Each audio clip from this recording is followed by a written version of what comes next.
Chapter 108. On the morning of the second day, the sky was not yet bright, and a thin mist floated in the mountains. The moon from last night had already moved to the opposite field. The carriages of Fan Manor did not disturb anyone in the fields, and headed in the direction of the capital. Tang Zijing and his wife stood at the gate to see them off, leaning on his crutches.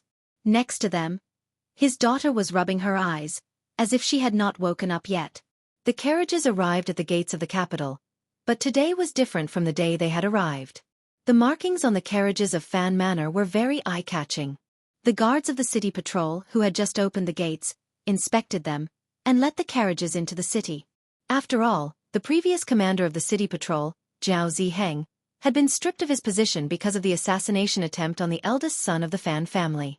The guards of the city patrol, seeing the round markings on the Fan family carriages, did not dare to make things difficult for them. When the carriages arrived at Fan Manor, Fan Xija yawned and got out of the carriage. He told the servants who came to greet him, "There are dried goods in the carriages. Take them to the back and put them away. You are not allowed to eat them. They are a favor prepared by Big Brother." He then glared at them and roared, "If you dare to eat them tomorrow, and Sister Lin finds that they only have 3 legs, I will personally chop off one of your legs to repay the debt." The servants had long since become accustomed to this young master's tyrannical temper. They did not dare to make a sound, and obediently unloaded the goods from the carriages. The guards also got out of the carriages in the back.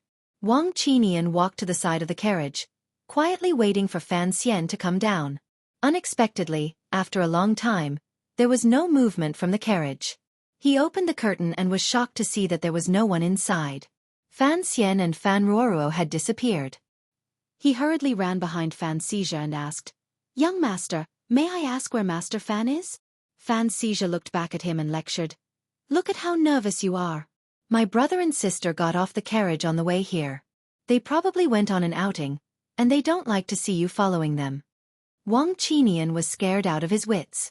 It was all thanks to Master Fan that he was able to return to the Overwatch Council. When Director Chen Pingping had personally received him, he had repeatedly exhorted him to ensure Master Fan's safety, and to not let him leave his sight. Who would have thought that Master Fan would leave them behind on a trip out of the city? Seeing his nervous expression, Fan Xija frowned and said, "He said he'll be back in the afternoon. You don't have to be too nervous." In reality, he did not know the true identity of Wang Qinian and the others. At first, he thought they were aces his father had sent to Fan Xian. Later, he vaguely sensed that something was wrong, but he was too lazy to think too deeply about it. Wang Qinian no longer paid attention to the second young master. He signaled his subordinates with his eyes, then boarded the carriage and drove out of the city. In the heat of the summer, even the chirping of cicadas sounded weak. Fan Xian took Ruoruo for a stroll by the Lujing River in the suburbs of the capital. Fortunately, it was still early and the river was shaded by trees, so it was still bearable. Fan Xian had long since unbuttoned his shirt, revealing a large expanse of skin on his chest. Ruoruo, however, did not have this privilege. She could only fan herself with her handkerchief. Fan Xian saw how tired she was and smiled. He took the handkerchief and soaked it in the Lujing River, then handed it to her to cool her down. "Do you know why this river is called the Lujing River?" According to the records of the capital, this name should have been around since before the current dynasty. It seems that the river flows around the capital and enters the Tsong Mountains in the west. The terrain is undulating, and in some places it flows very fast.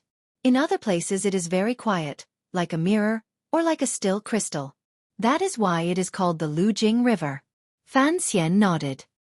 He thought of the quiet part of the river next to him, where pleasure boats occasionally floated. He thought of Sea Lily, who was still locked up in the celestial prison. He did not know what the final outcome of welcoming that woman would be. After walking for a while, he could finally see a house among the green trees on the opposite bank of the river. It was a simple and elegant little courtyard. A few bamboos protruded from the walls of the courtyard, pointing towards the sky. In this hot summer day, it actually emitted a cold air that stood proudly in the turbid world. "Is that Taiping Courtyard?" Fan Xian frowned as he looked in that direction. Ruoruo replied, "Yes. I heard that many years ago, the master of the Yi family lived here. Later, the Yi family's property was taken over by the palace treasury, and this courtyard became a courtyard for the royal family. But when I often chat with Ruojia, I have never heard of any lady living here. Fan Xian grunted and nodded. Suddenly, a smile blossomed on his face. So this was where his mother had worked, fought, and lived. Ruoruo saw the smile on her brother's face, and for some reason, felt very happy. She asked, "What makes you so happy?" Fan Xian rubbed his sweaty fingers and shook his head. He did not say anything. Bringing his sister here today was already a very bold thing to do. Although from what he had seen in the capital, the Yi family did not seem to be much of a taboo. But since his father and Wu Zhu were so cautious, it was better for him to be careful, and so he did not say anything. He had come here today to take a look, mainly because he wanted to enter the courtyard to pay his respects. But since it had become a courtyard for the royal family, it was not convenient for him to go. It was just that he did not know where his mother's grave was, and that made him feel a little uncomfortable.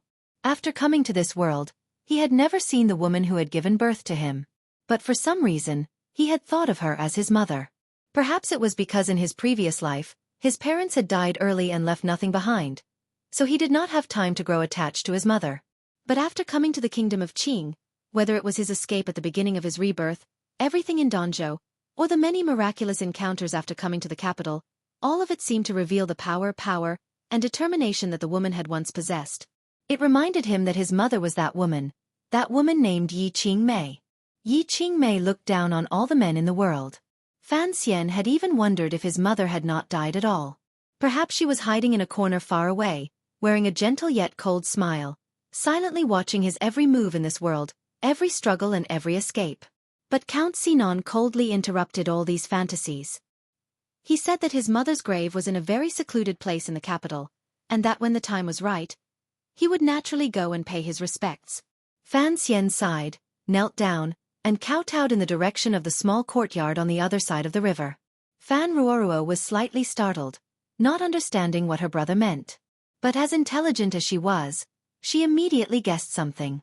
She could not help but pale with fright, but she immediately forced herself to calm down.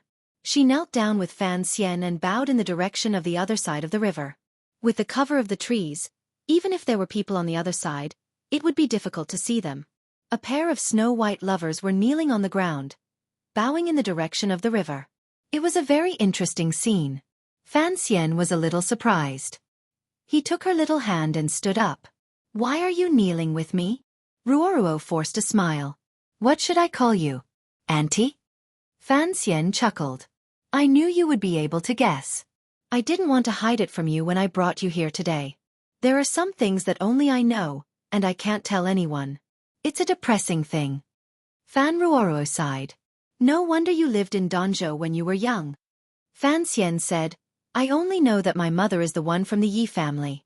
Did you not hear Father or Lady Lu mention this when you were young?" Fan Ruoruo thought for a moment, then shook her head helplessly. Fan Xian sighed. He guessed that it was probably because the palace hated the fact that the Yi family had a descendant, so his father had always kept this matter a secret.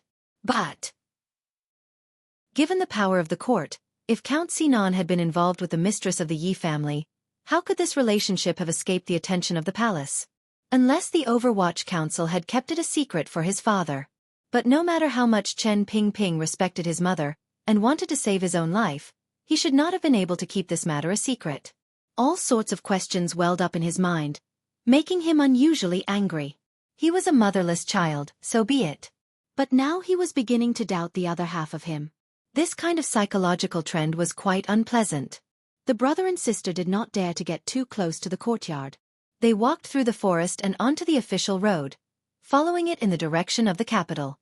They planned to go a bit further and find a courier to bring a carriage over. After walking for a short distance, they found a small path on the official road leading to the left.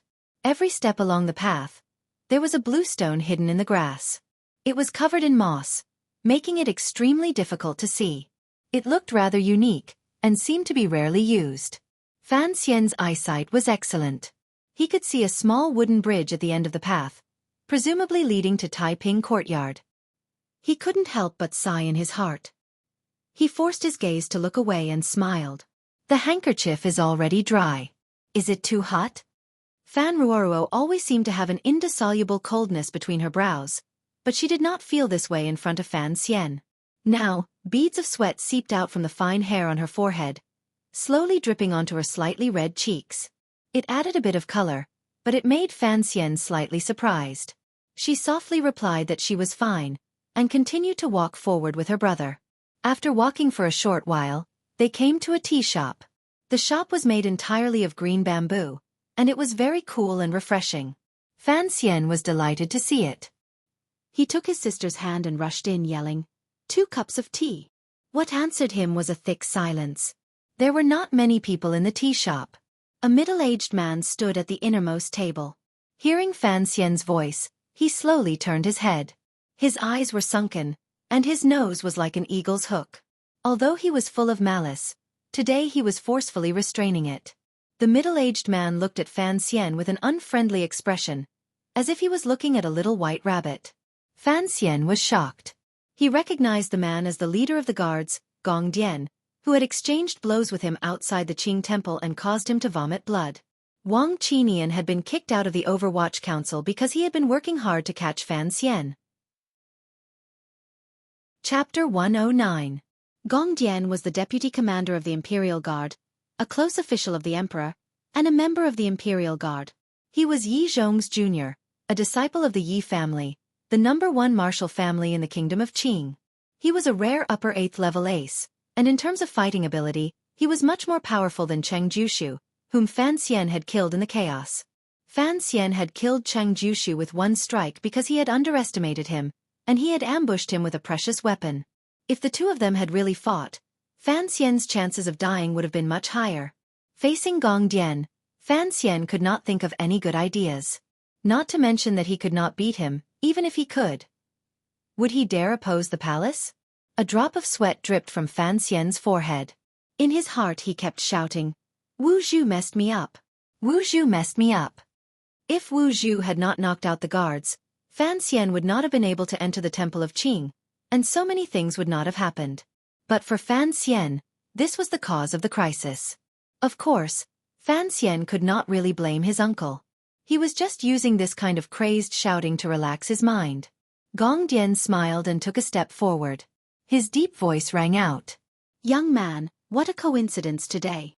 Fan Xian pulled his sister back, who did not know what was going on. He smiled and replied, "I didn't expect to see you again, sir." At this moment, his mind was spinning rapidly. Warner had once said that the nobleman in the Qing temple that day was the emperor. Then, Gong Dian's duty should be to surround and protect the emperor. Now that Gong Dian had appeared in the tea house, the emperor should also be here. As he thought about it, his gaze swept past Gong Dian's thin but high shoulders. He saw a middle-aged noble drinking tea at the table, who would occasionally raise his head and look in his direction with a frown. Fan Xian was shocked, but his face did not show it. He smiled bitterly. "Sir, why are you acting like you've searched far and wide for something, only to find it all without any effort? That day outside the temple, I offended you, sir, but I also coughed up blood for a few days. Consider this an apology." The words "searched far and wide" were purposely said for the noble to hear. Unexpectedly, Fan Xian did not expect the noble to react. "Capture this person." Gong Dian didn't want to alarm his master, so he ordered in a low voice. The 3 bodyguards on both sides listened to his order and rushed forward. Seeing his opponent's imposing manner, and with a young lady by his side, he knew he would not be able to escape. He frowned and stepped forward, taking the initiative to attack Gong Dian. Gong Dian was not angry. On the contrary, he was delighted. He waved his hand for the guards to stand down. His 2 hands spread out like a goshawk hunting a rabbit. His knuckles were dry and strong, and they went straight for Fan Xian's pulse. Although Fan Xian did not have any exquisite moves, these little tricks were an instinctive reaction to Wu Zhu's hammering. With a strange twist of his wrist, his fingertips slid across Gong Dian's pulse. His arm suddenly lengthened, and with an eerie aura, he abruptly locked onto Gong Dian's wrist. At this moment, Gong Dian's pair of iron hands had already firmly grasped his wrist. Both of them were greatly surprised. Both times, as soon as they came into contact, they immediately locked onto each other. It was really a very inexplicable thing. It was as if they had predicted each other's reaction. Although he was surprised, Gong Dian spoke with great confidence. Give me your hands and let me capture you. Fan Xian had never expected to fight the head of the palace guards, but he had other ideas. So he frowned and said unyieldingly, "We don't know yet." He gave a muffled grunt, and the snow mountain at his back heated up. A torrent of heat gushed out from that spot, and along his arms, it attacked Gong Dian's body. Gong Dian frowned, seeming to sense the incomparably tyrannical Xueqi of the youth. But at this moment, his master was behind him, so naturally he would not step aside. His eyes flashed, and with a light shout, the vigorous Xueqi that had accumulated in his body for decades gathered in his palms. Their locked arms had already loosened, and their palms were facing each other. After a muffled sound, the green bamboo tea shop was shaken. The nobleman who was drinking tea frowned. It seemed that he did not have any kung fu to protect himself. Behind Fan Xian, Ruoro's legs also weakened, and she almost fell to the ground. There was a flash of white light, and the guards drew their swords and placed them on Fan Xian's neck.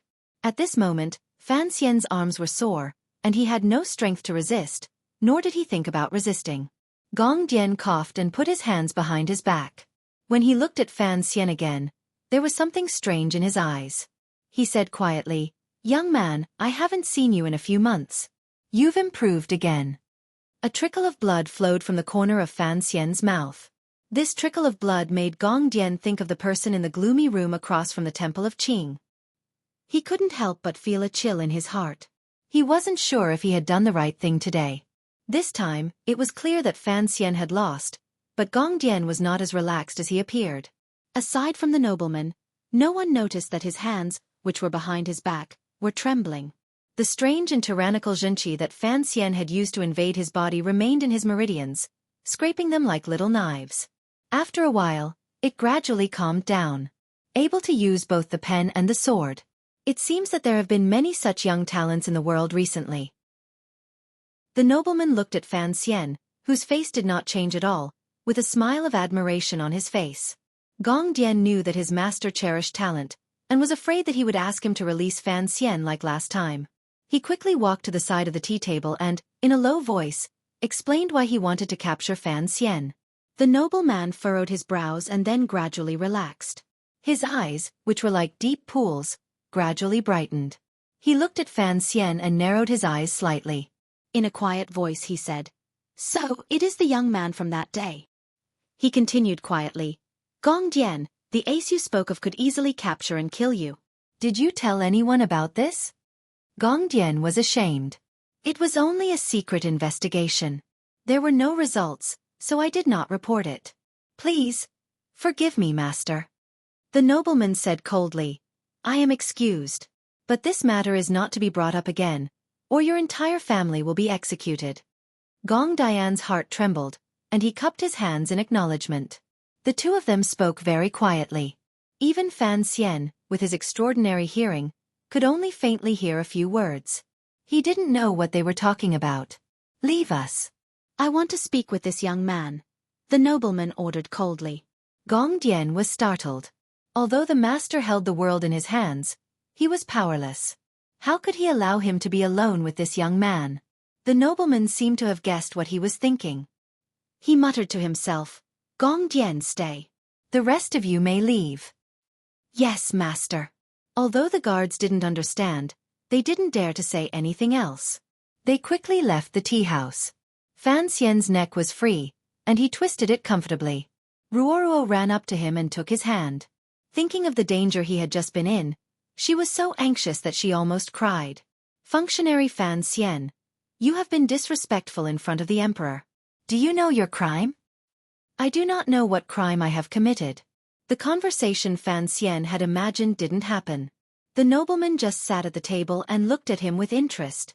The nobleman's eyes seemed to be much softer than before. They lightly but carefully brushed over his face, which made Fan Xian feel a little uncomfortable. The nobleman opened his mouth and said quietly, "Young man, which family are you from?" "Sir, we are from the Fan family. Yesterday, we went to the country estate to rest. Today, we wanted to see the scenery, so we wandered here. I don't know why you are making things difficult for us." Fan Xian thought it would be more appropriate to call him Sir. Hearing his answer, Gong Dian was shocked. He now knew that the person he had been looking for was Fan Xian, the man who had killed an 8th-level master. Thinking of how Fan Xian's father, Count Sinan, was the master's trusted aide, and that he held some power that even he didn't know about, Gong Dian thought he understood why the master had ordered him not to reveal the existence of the Grandmaster. He looked at Fan Xian apologetically. The nobleman smiled. "You are Fan Jian's son?" Hearing him call his father by name, Fan Xian was even more certain of his identity. He responded with even more respect. "That is correct." The nobleman nodded. "This is a misunderstanding. Don't bear it in your heart." Fan Xian hadn't expected the nobleman to be so easy to talk to. He was stunned for a moment before he came to his senses. "I wouldn't dare." The nobleman continued. "You've been in the capital for a few months now. How have you been?" Although he didn't understand why someone of his status would care about him, Fan Xian couldn't pass up this opportunity. Thinking of all the troubles he'd had in the past few months, he said with a hint of disappointment, "Living in the capital is not easy. It's not as good as home." "You mean Danzhou?" "Exactly. What's so good about Danzhou?" "Although Danzhou is remote, the people are simple. As long as you don't harm others, no one will harm you. It's not like after you've entered the capital. Whether you want to or not, there will always be things that will come to you." The nobleman didn't seem to expect the youth to be so direct. After a slight pause, he smiled. "The capital is unparalleled in its prosperity, and naturally its difficulties are also unparalleled. But with Master Fan's protection, and with Master Fan's reputation as a master of both the pen and the sword, I presume you will have a comfortable life in the capital." It was as if Fan Xian was listening to a jade edict. If he hadn't been faking it, he would have knelt down and thanked the edict, and then announced it to the entire capital. The words of the emperor were like gold and jade. But his face remained calm. "I hope so," he replied softly. It was getting late, and the nobleman had many matters to attend to. He got up and left. Before he left, he looked at Fan Xian carefully and smiled with satisfaction. "If fate wills it, we will meet again." He then turned to Fan Ruoruo and said quietly, "Little girl, when you were a baby, I held you. I didn't think you'd become a big girl in the blink of an eye. In the future, a good marriage awaits you." Fan Ruoruo was slightly taken aback. She didn't know how to respond. After saying this, the nobleman laughed brightly. He seemed to be very happy. He left the tea house where Qingzhu was and got into his carriage. A long time after the carriage had left, the nobleman was lost in thought. He sighed. His facial features are vaguely similar. His ability to climb walls at night is somewhat similar to mine when I was young. In the tea house, Fan Ruoruo asked curiously, "Who was that?" He seemed to be familiar with father. Fan Xian had finally shaken off his nervousness. Covered in sweat, he sat down on a stool and said, "It was His Majesty." Damn it. Why do they all like to go out incognito? Do they really think they don't have to pay for scaring people to death? As soon as he said this, Fan Ruoruo covered her mouth in shock. Crack. At that moment, a clap of thunder sounded out of nowhere in the blue sky. It was as if it wanted to pierce into the tea house's bamboo and strike a certain someone to death. Chapter 110. After casually getting some water to drink in the tea shop, the brother and sister continued on their way uneasily. Before long, they saw Wang Qinian and the others in a carriage that had come to pick them up. The other party's identity was here. His expression was strange and his mood was not very high. Wang Qinian didn't dare to say anything. Why would the emperor appear here? Fan Ruoruo leaned against the carriage and used a handkerchief to fan her slightly sweaty face. She looked very charming. Fan Xian forced a smile and replied, "Our emperor has always lived in seclusion. I had long expected that a man could stay for so long in the royal palace, which is filled with the smell of palace resentment and rouge. He must often come out to relax.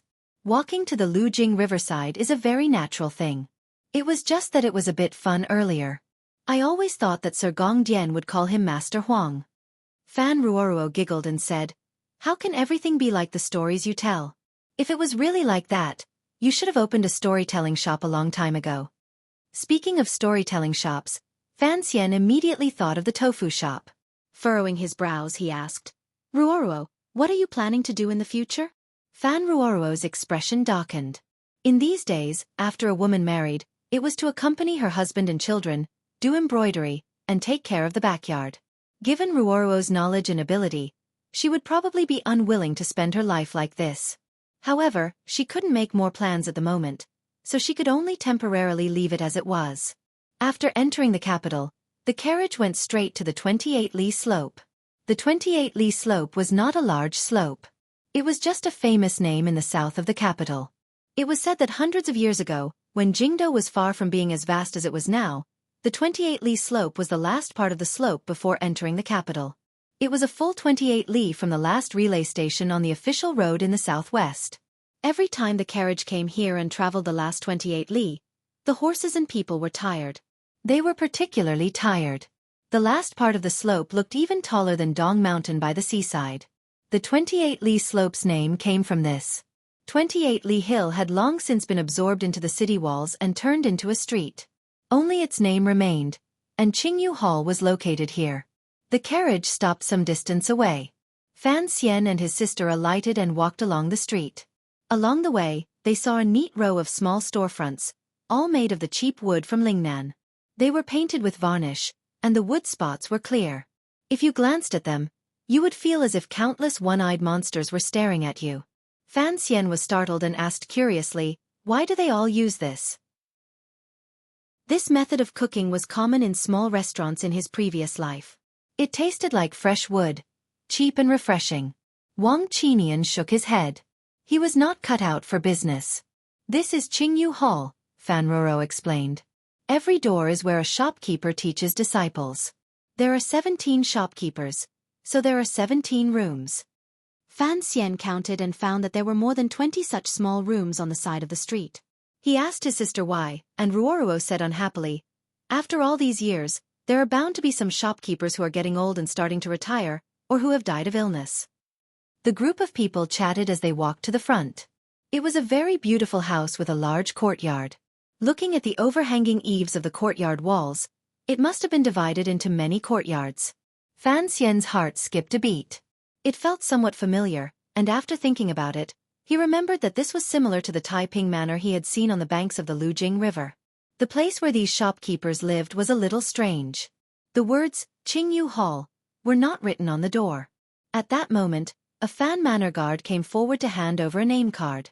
When the gatekeeper saw the name on the card, he immediately knew that the newcomer was young Master Fan, who had recently been in the limelight in the capital. He hurriedly invited him in. Because 7th Yi was currently helping the Fan family manage the Donbo bookstore, he didn't even need to inform them. Just as they were about to enter the manor, the person in charge of supervising Qingyu Hall from the royal court came through and was about to question the identity of the guest. Wang Qinian looked at him coldly. He didn't even bother to show himself, so he let one of the younger members of his group deal with him. He followed Fan Xian into the hall. The person supervising Qingyu Hall was also a member of the Overwatch Council, so he immediately knew that he had done something unnecessary. They entered the hall, sat down, and served tea. Sitting at the head of the table was a man of about 40 years of age. His brows were gentle, and it seemed that under the pressure of all these years, he had become cautious and cautious. But Fan Xian knew that this man was the head shopkeeper of Qingyu Hall, known as Big Yi. Back in the day, he had been in charge of the Yi family's most important business.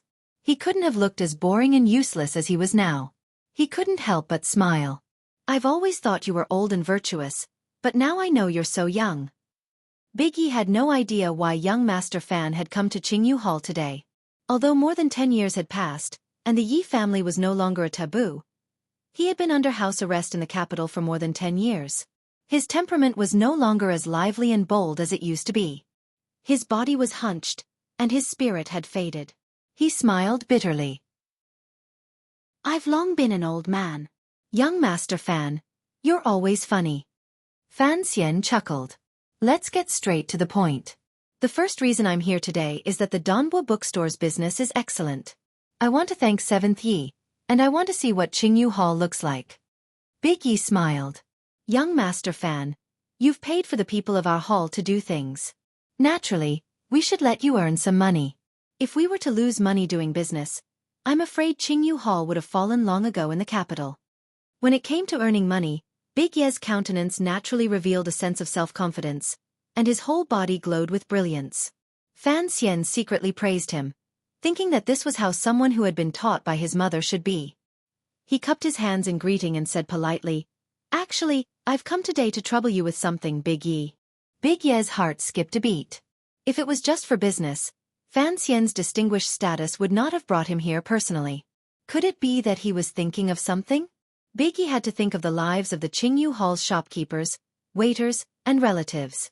He didn't dare listen to what Fan Xian was thinking. He refused. The court has a clear rule that Qingyu Hall's people are not allowed to leave the capital. If young Master Fan is too arrogant, Qingyu Hall will not be able to help. Fan Xian laughed. Of course I know that. I've come today to ask Big Yi to be someone's teacher. As far as I know, over the years, there have always been officials from the Ministry of Revenue and Palace Treasury who have been apprenticed to Qingyu Hall. They specialize in business management. I've been very comfortable working with 7th Yi, so I'd like to introduce a student to you. Big Yi asked curiously. Who could it be? Fan Xian smiled and didn't say anything. Big Yi understood and said quietly, Honored guests have come from afar. Why don't you let my wife take Miss Fan for a stroll in the back garden? He looked at Fan Ruorua with a smile. Although our courtyard is nothing special, it was personally designed by the master of the house. It's quite impressive. Fan Ruorua had already understood. She smiled and followed the shopkeeper's wife to the back garden. Wang Qinian and the others were also driven out by Fan Xian. Seeing him so cautious, Big Yi couldn't help but feel afraid. He didn't know who it was that wanted to learn the way of business. Fan Xija, my second brother. Fan Xian took a sip of tea. You must have heard of him. Big Yi was shocked. Although there was no conflict between the two sons of the Fan family, Count Sinan's property was still there. How could the son of a noble be willing to learn the way of business? Could it be that young Master Fan wanted to use this matter to prevent Fan Xija from inheriting the title? But such a clumsy trick was too absurd and unworkable. Fan Xian hadn't expected shopkeeper Yi to think so much. He said softly, My second brother is a businessman by nature, but he is only relying on his inheritance and love to support himself. In the future, if he really wants to do something, his ability is not enough.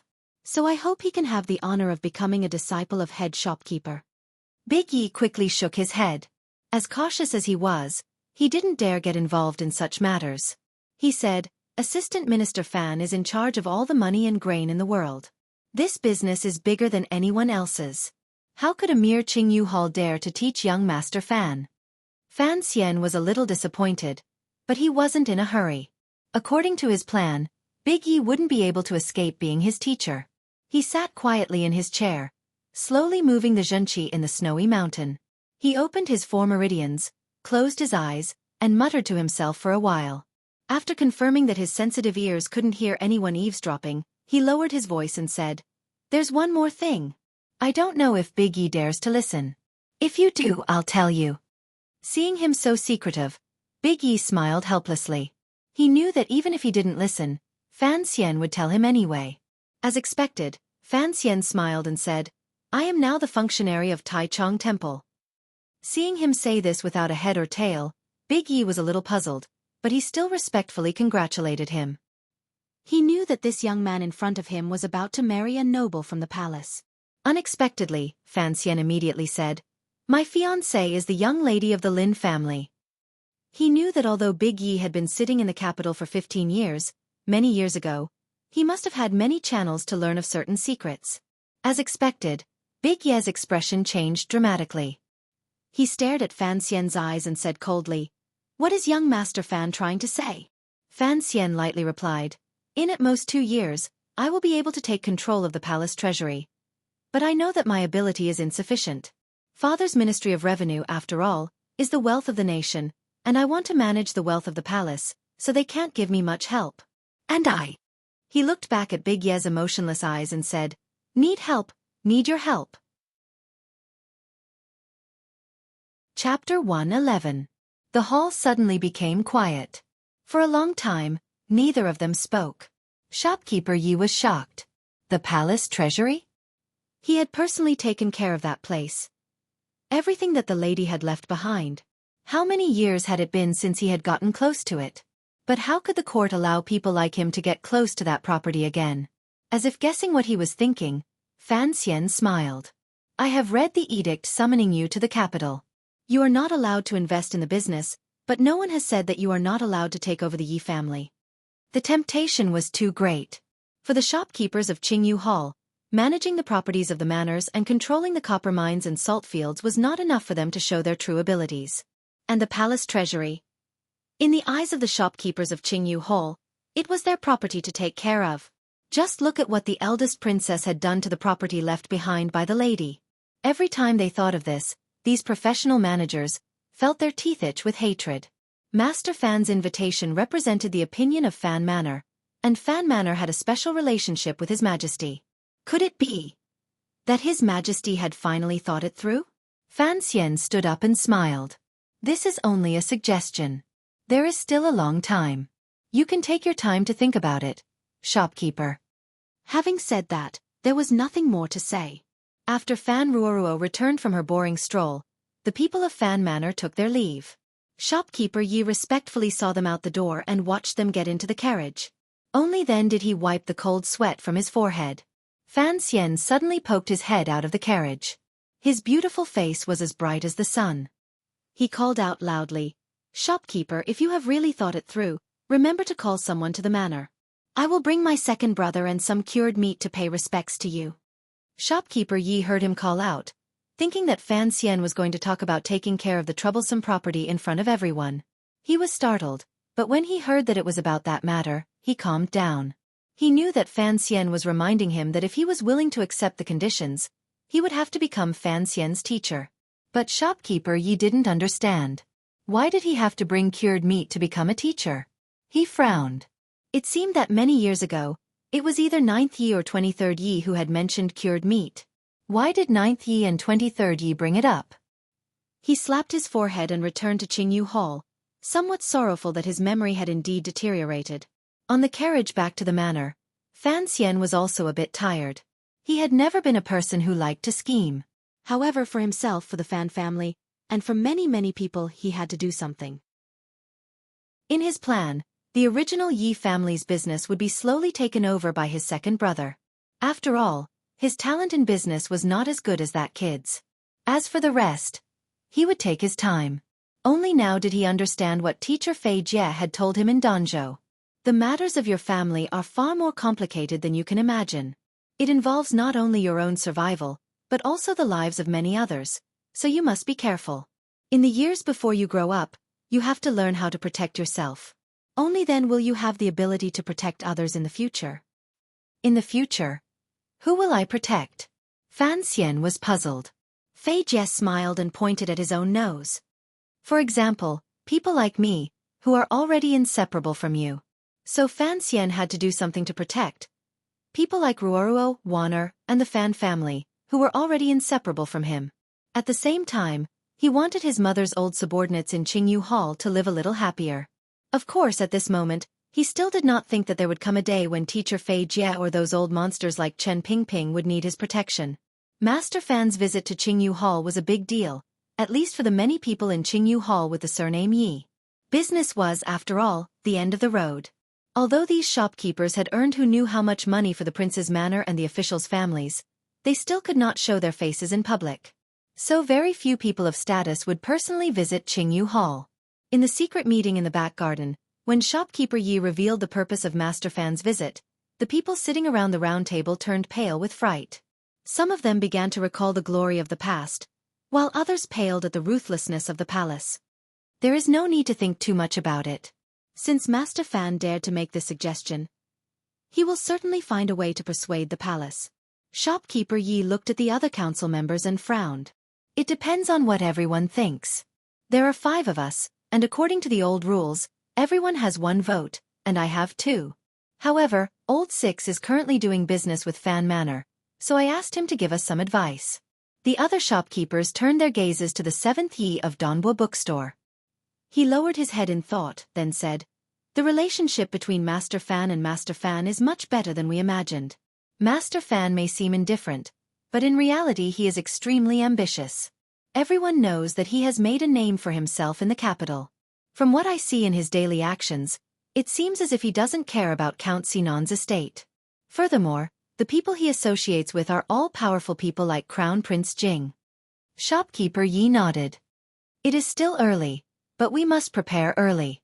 One of the council members raised an objection. Why take the risk? It was not easy for everyone to keep their lives, and these years have been smooth sailing. It's not really a risk. After all, so many years have passed. I think the palace should be relieved of us. Besides, we don't leave the capital, and our lives are in the hands of the court. Another person shook his head. We are only merchants, and we cannot rebel. What is there to be afraid of? I really want to take over those things again. Just thinking about it makes me excited. I haven't blown a glass pot in many years. Back then, I was the best at it among all of you. This sentence seemed to tug at everyone's fond memories, and they all laughed. Someone jokingly scolded. The lady said you were a big boaster back then. The man was embarrassed. I'm not you, he said. Back then, I liked to blow bubbles in the soap factory. Yida smiled and raised his hand to stop the clamor of these old men.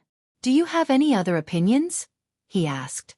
The first council member who raised an objection stopped laughing and said calmly, First, we must confirm that the palace has given us permission before we can do it. Although we all want to return to the place where we started, safety is still the most important thing. The lady said back then that as long as we are alive, anything is fine. Eldest Yi frowned. Fan Manor used to have a good relationship with the Yi family. These years, the Overwatch Council and Count Sinan have taken good care of us. I don't think Count Sinan will betray us. The council member said coldly, Don't forget, the Li family used to have a good relationship with the Yi family. In the end, we were still betrayed by them. Li was the surname of the country, so the Li family was naturally the royal family.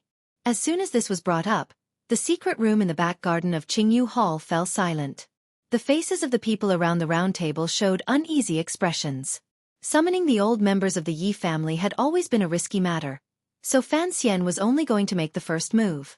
Moreover, he was using the excuse of inviting a teacher for Fan Xija, so that not many people would notice.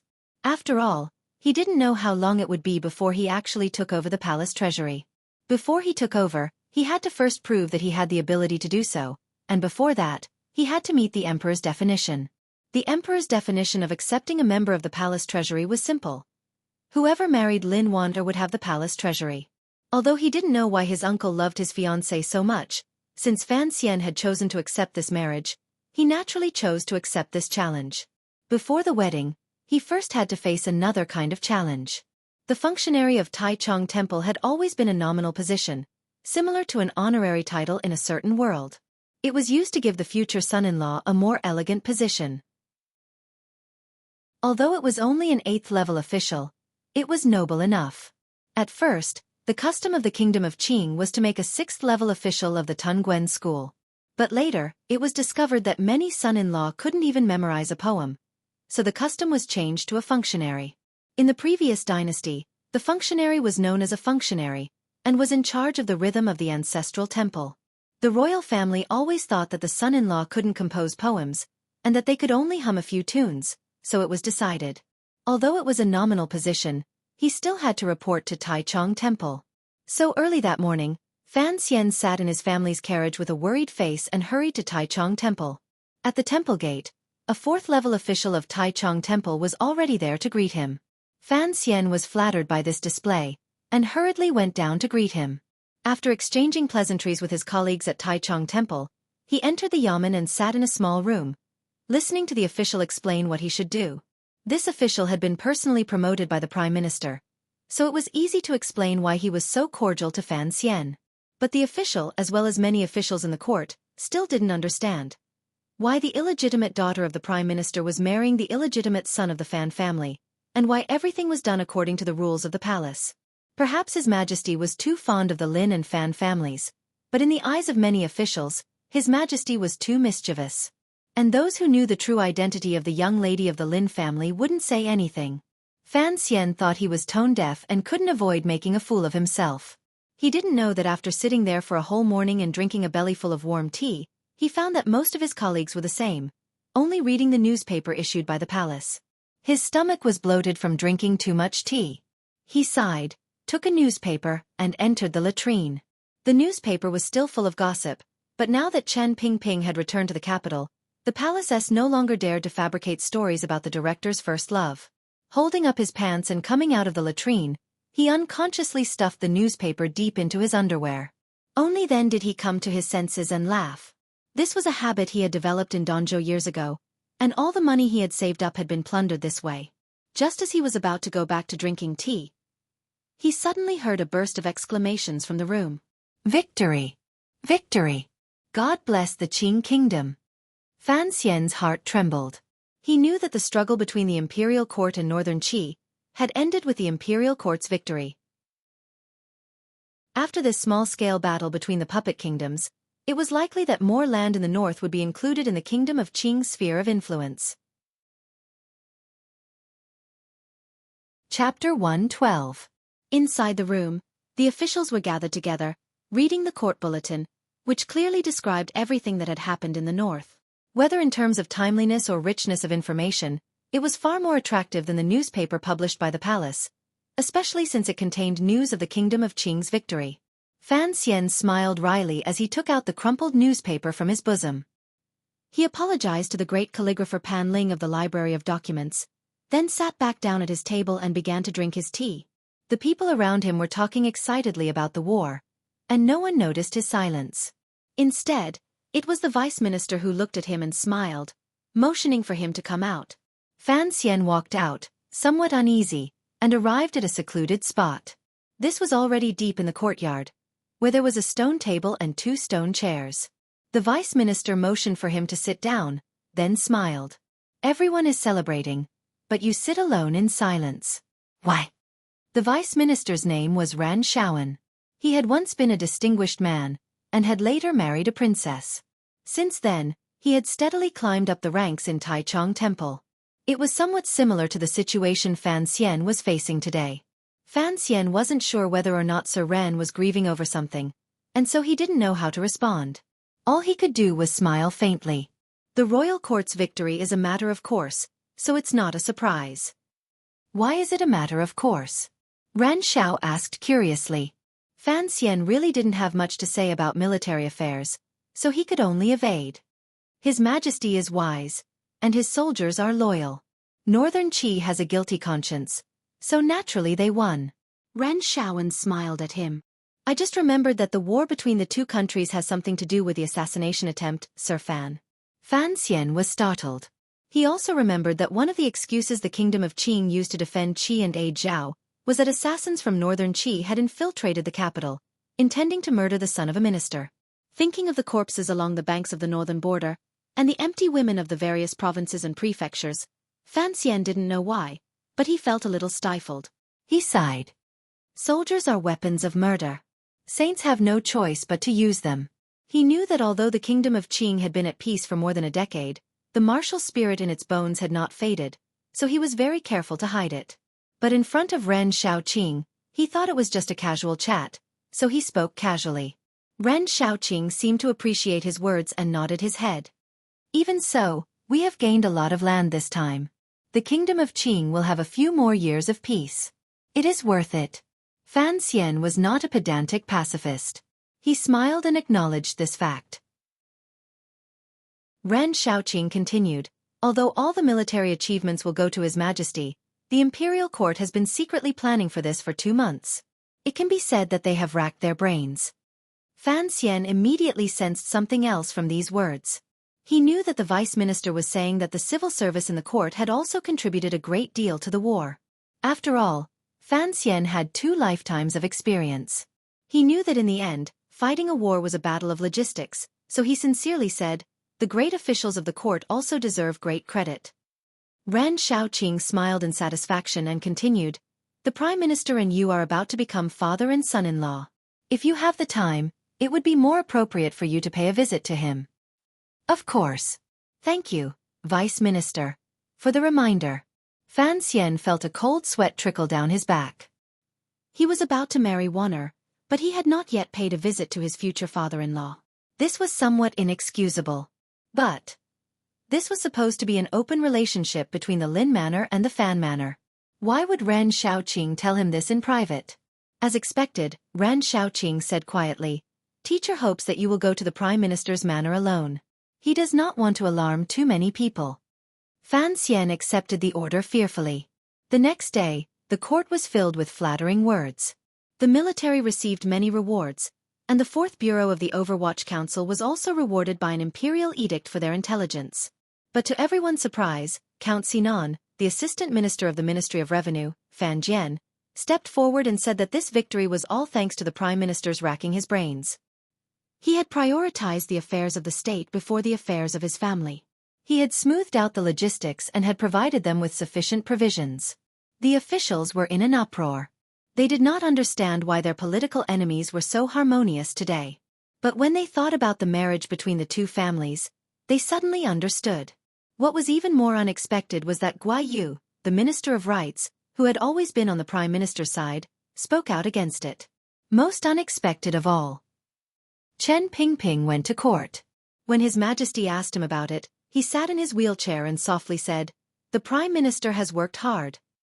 At this point, the political enemies who had been attacking the Prime Minister over the collusion between Wu Bowen and Northern Qi suddenly quieted down.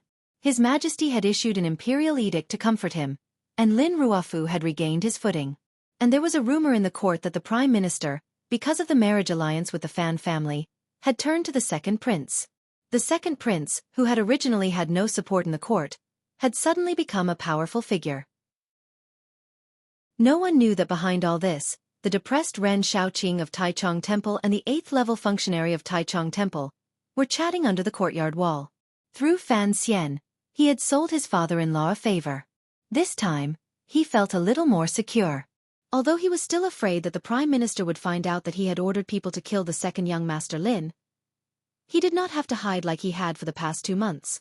He did not have to go to Taichung Temple every day. He only had to go to the temple once every 10 days. That afternoon, Fan Xian rode in a carriage to the royal courtyard. Now that his marriage to the girl in the courtyard was known throughout the capital, and with Fan Manor's generosity, the guards in charge had begun to turn a blind eye. Fan Xian and his sister walked in together. They were not in the mood to look at the wild flowers and weeds in the garden. They just followed the gravel path to the small building. Fan Ruoruo was a little surprised. "Brother, you seem to be familiar with this place." Fan Xian smiled. "I have a good memory. It's not like you don't know that." But in his heart he laughed. Over the course of 10 days, he would go in and out of the garden 2 or 3 nights a day. It was difficult not to be familiar with it. Unfortunately, according to the rules, he, the future son-in-law of the princess, still could not see Lin Wanner in the courtyard. He could only sit downstairs and drink tea while Ruoruo went up alone. He was in no hurry. After all, he could see his fiancée every night, so there was no hurry. After a while, 2 people came down. Seeing the girl behind Ruoruo, Fan Xian's eyes brightened. The girl's eyes were clear and bright, and her eyebrows were a little thick, but she did not seem rude. On the contrary, she was very spirited. It was Yi Linger, the only daughter of the commander of the capital's garrison, Yi Zhong. Yi Linger saw a strange man waiting downstairs, and felt a little strange. Fan Xian smiled and rose to greet her. "Miss Yi, long time no see." As soon as the words left his mouth, Fan Xian knew that something was wrong. When he had met Yi Linger that day, he had put on makeup and assumed the identity of a doctor. Today, however, he had clearly come to the courtyard to visit. If he said, "Long time no see," he was afraid that Yi Linger would become suspicious. To his surprise, Yi Linger only looked at him coolly and bowed. "Greetings, Master Fan." Seeing that she knew who he was and was not surprised by what he had said earlier, Fan Xian knew that Wanner must have told this close friend about their relationship. He smiled and said, "Wanner is fortunate to have you as my companion. My sickbed is not so boring." "Fan Xian thanks you." Yi Linger's expression was cold. "Master Fan is too polite." Fan Xian saw that this woman didn't seem to like him, but he wasn't angry. He didn't think that just by relying on his pretty face, all the women in the world would have a natural liking for him, so he just smiled and bowed again. He turned to Ruoruo and said, "How did it go with the matter you asked?" Fan Ruoruo smiled.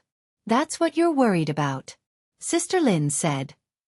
Fan Xian suddenly waved his hand and smiled. "Let's talk about our own family matters at home." Hearing this, Yi Linger flew into a rage. Fan Xian really was a narrow-minded person. The meaning of his words was too obvious. Did he mean that the matter between the Fan and Lin families did not need to involve Yi Linger? Master Fan, she said angrily, don't go too far in your words and actions. Fan Xian was taken aback. Where did this come from? Why did Miss Yi have such a bad temper? He felt inexplicably irritated.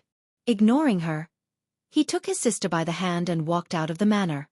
Outside the courtyard, Yi Linger left the manor with the servant girls. Seeing Fan Xian holding Ruoro's hand, she laughed coldly. Fan Xian did not understand. He held Ruoro's cold hand and waited for the carriage to arrive. Ruoro's expression became somewhat awkward. Indeed, there were not many siblings in the world who were as close to each other as they were, and Fan Xian did not often pay attention to such things. Seeing his sister's expression, Fan Xian finally understood. He wondered why that woman kept pestering him. The relationship between him and Ruoro was like the bright moon and the cool breeze, so he was particularly angry. He turned to Yi Linger and frowned. Miss Yi, is it because there are no adults at home to discipline you? Is that why you wander around the capital in Dingzhou every day? Yi Linger had not expected that her unintentional sneer would provoke such a vicious verbal attack. Who are you calling uneducated? She shouted angrily. Who said that? Fan Xian smiled warmly. I don't think anyone here has. Seeing him act like a scoundrel, Yi Linger became even more exasperated. Then aren't you wandering around the capital every day? You're about to get married, and yet you're still so indecent. I haven't seen you go to Taichung Temple many times. Is it because there are no adults at home to discipline you as well? Fan Xian's gentle temperament carried a hint of murderous intent, but he was even more mischievous. He knew that if he did not get angry, she would get even angrier, so he spoke even more warmly. I've come to visit my fiancé, and that's all right. Miss Yi and my Wanner are good friends, and you often visit. I have already thanked you. I just hope that you will watch your words, and not try to drive a wedge between our families. Yi Linger was so angry that her lips twitched. Hearing him play this trick again, she said hatefully, I don't know what Wanner sees in you, you foppish playboy. Fan Xian sighed. How am I foppish? Yi Linger said hatefully, you're not good at literature, and you're not good at martial arts. Are you saying that you're a foppish playboy? Fan Xian laughed, a little ashamed. I loathe boasting, he said. But people in the capital say that I'm skilled in both literature and martial arts, that I can compose a poem in 7 steps, and that I can kill in 7 steps. The praise makes me feel a little smug, and today I've been enlightened by your words. I am truly grateful. Seeing him act like this, Yi Linger remembered his reputation, and angrily stamped her foot. She didn't know what to say. Suddenly, she bit her rosy lips and put her hand on the knife at her waist. After some thought, she removed the knife and threw it on the ground in front of Fan Xian. It made a crisp sound. Chapter 113. Following the sound, the gate to the royal courtyard fell silent. Although the kingdom of Qing had enjoyed a long period of peace, and there were only small skirmishes on the northern frontier, it had only been a few decades since the founding of the kingdom, so the people were still valiant and courageous. As the daughter of a military family, it was normal for Yi Linger to have a small scimitar at her waist. But, to throw it in front of Fan Xian's feet was quite unusual. Fan Xian raised his eyebrows. He knew that this was an invitation to a duel, similar to the world he had lived in. When European nobles dueled, they liked to throw their gloves at each other's faces. He scratched the right side of his face, feeling a little itchy. Amused, he thought that if the duel rule in the kingdom of Qing was to throw the knife at the opponent's face, then every duel would be successful. Everyone looked at Fan Xian. Ruoro nervously tugged at Fan Xian's sleeve. Although Yi Linger's waist was slender and supple, she was a true 7th-level master. No foppish young master in the capital would dare to provoke her. But since she had thrown the knife and issued a challenge, as a man, Fan Xian would appear cowardly if he did not accept the challenge. He was afraid that he would not be able to raise his head in the capital. Seeing that the two nobles were fighting fiercely, the guards at the gate of the side courtyard looked down and pretended not to hear anything. Naturally, no one would be so stupid as to tell the princess in the side courtyard, "Your best friend and the man you're about to marry are about to fight." Who would be so stupid? Since you claim to be a master of both the pen and the sword, I would like to see on behalf of Warner whether or not you have the ability to protect her. Strangely, ever since she had thrown down the knife, Yi Linger's entire state had undergone a miraculous change. She had calmed down, and her beautiful jade-like eyes were filled with confidence. Her small and weak body seemed to contain a vast power that she was about to unleash on Fan Xian. Fan Xian's heart trembled. Only now did he know that this girl was a powerful person who hid her strength deeply. However, on his face, he smiled slightly and waved his hand, saying 3 words that no one present expected. I refuse. Refuse the duel? This was a very rare thing. Refusing a woman's challenge would probably make Fan Xian unable to raise his head. No one understood why Fan Xian would make such a jaw-dropping choice. Fan Xian explained sincerely, although Miss Yi does not like me, you are still Warner's good friend. How could I have the heart to attack you? Without waiting for the crowd to cheer, he smiled and said, What's more, I don't want to hit women unless it's absolutely necessary. The carriage had arrived a long time ago, but seeing the tense situation, it had stopped outside. Wang Qinian saw that his opponent was Yi Linger, and could only worry helplessly. He did not dare to use his identity as an Overwatch Council member to pressure his opponent. Having said this, Fan Xian once again took his sister's little hand and walked towards the carriage in a show of force. A clear voice rang out furiously. Finally, Yi Linger could no longer endure Fan Xian's incessant barrage of insults. She exploded. Her silhouette blurred, and she was already behind Fan Xian, her fist flying straight out. Fortunately, she still had some martial arts heritage, and before she moved, she had already given a warning. Feeling the violent wind behind him, Fan Xian's right hand cleverly exerted force and led his sister to the side. Immediately after, he turned around.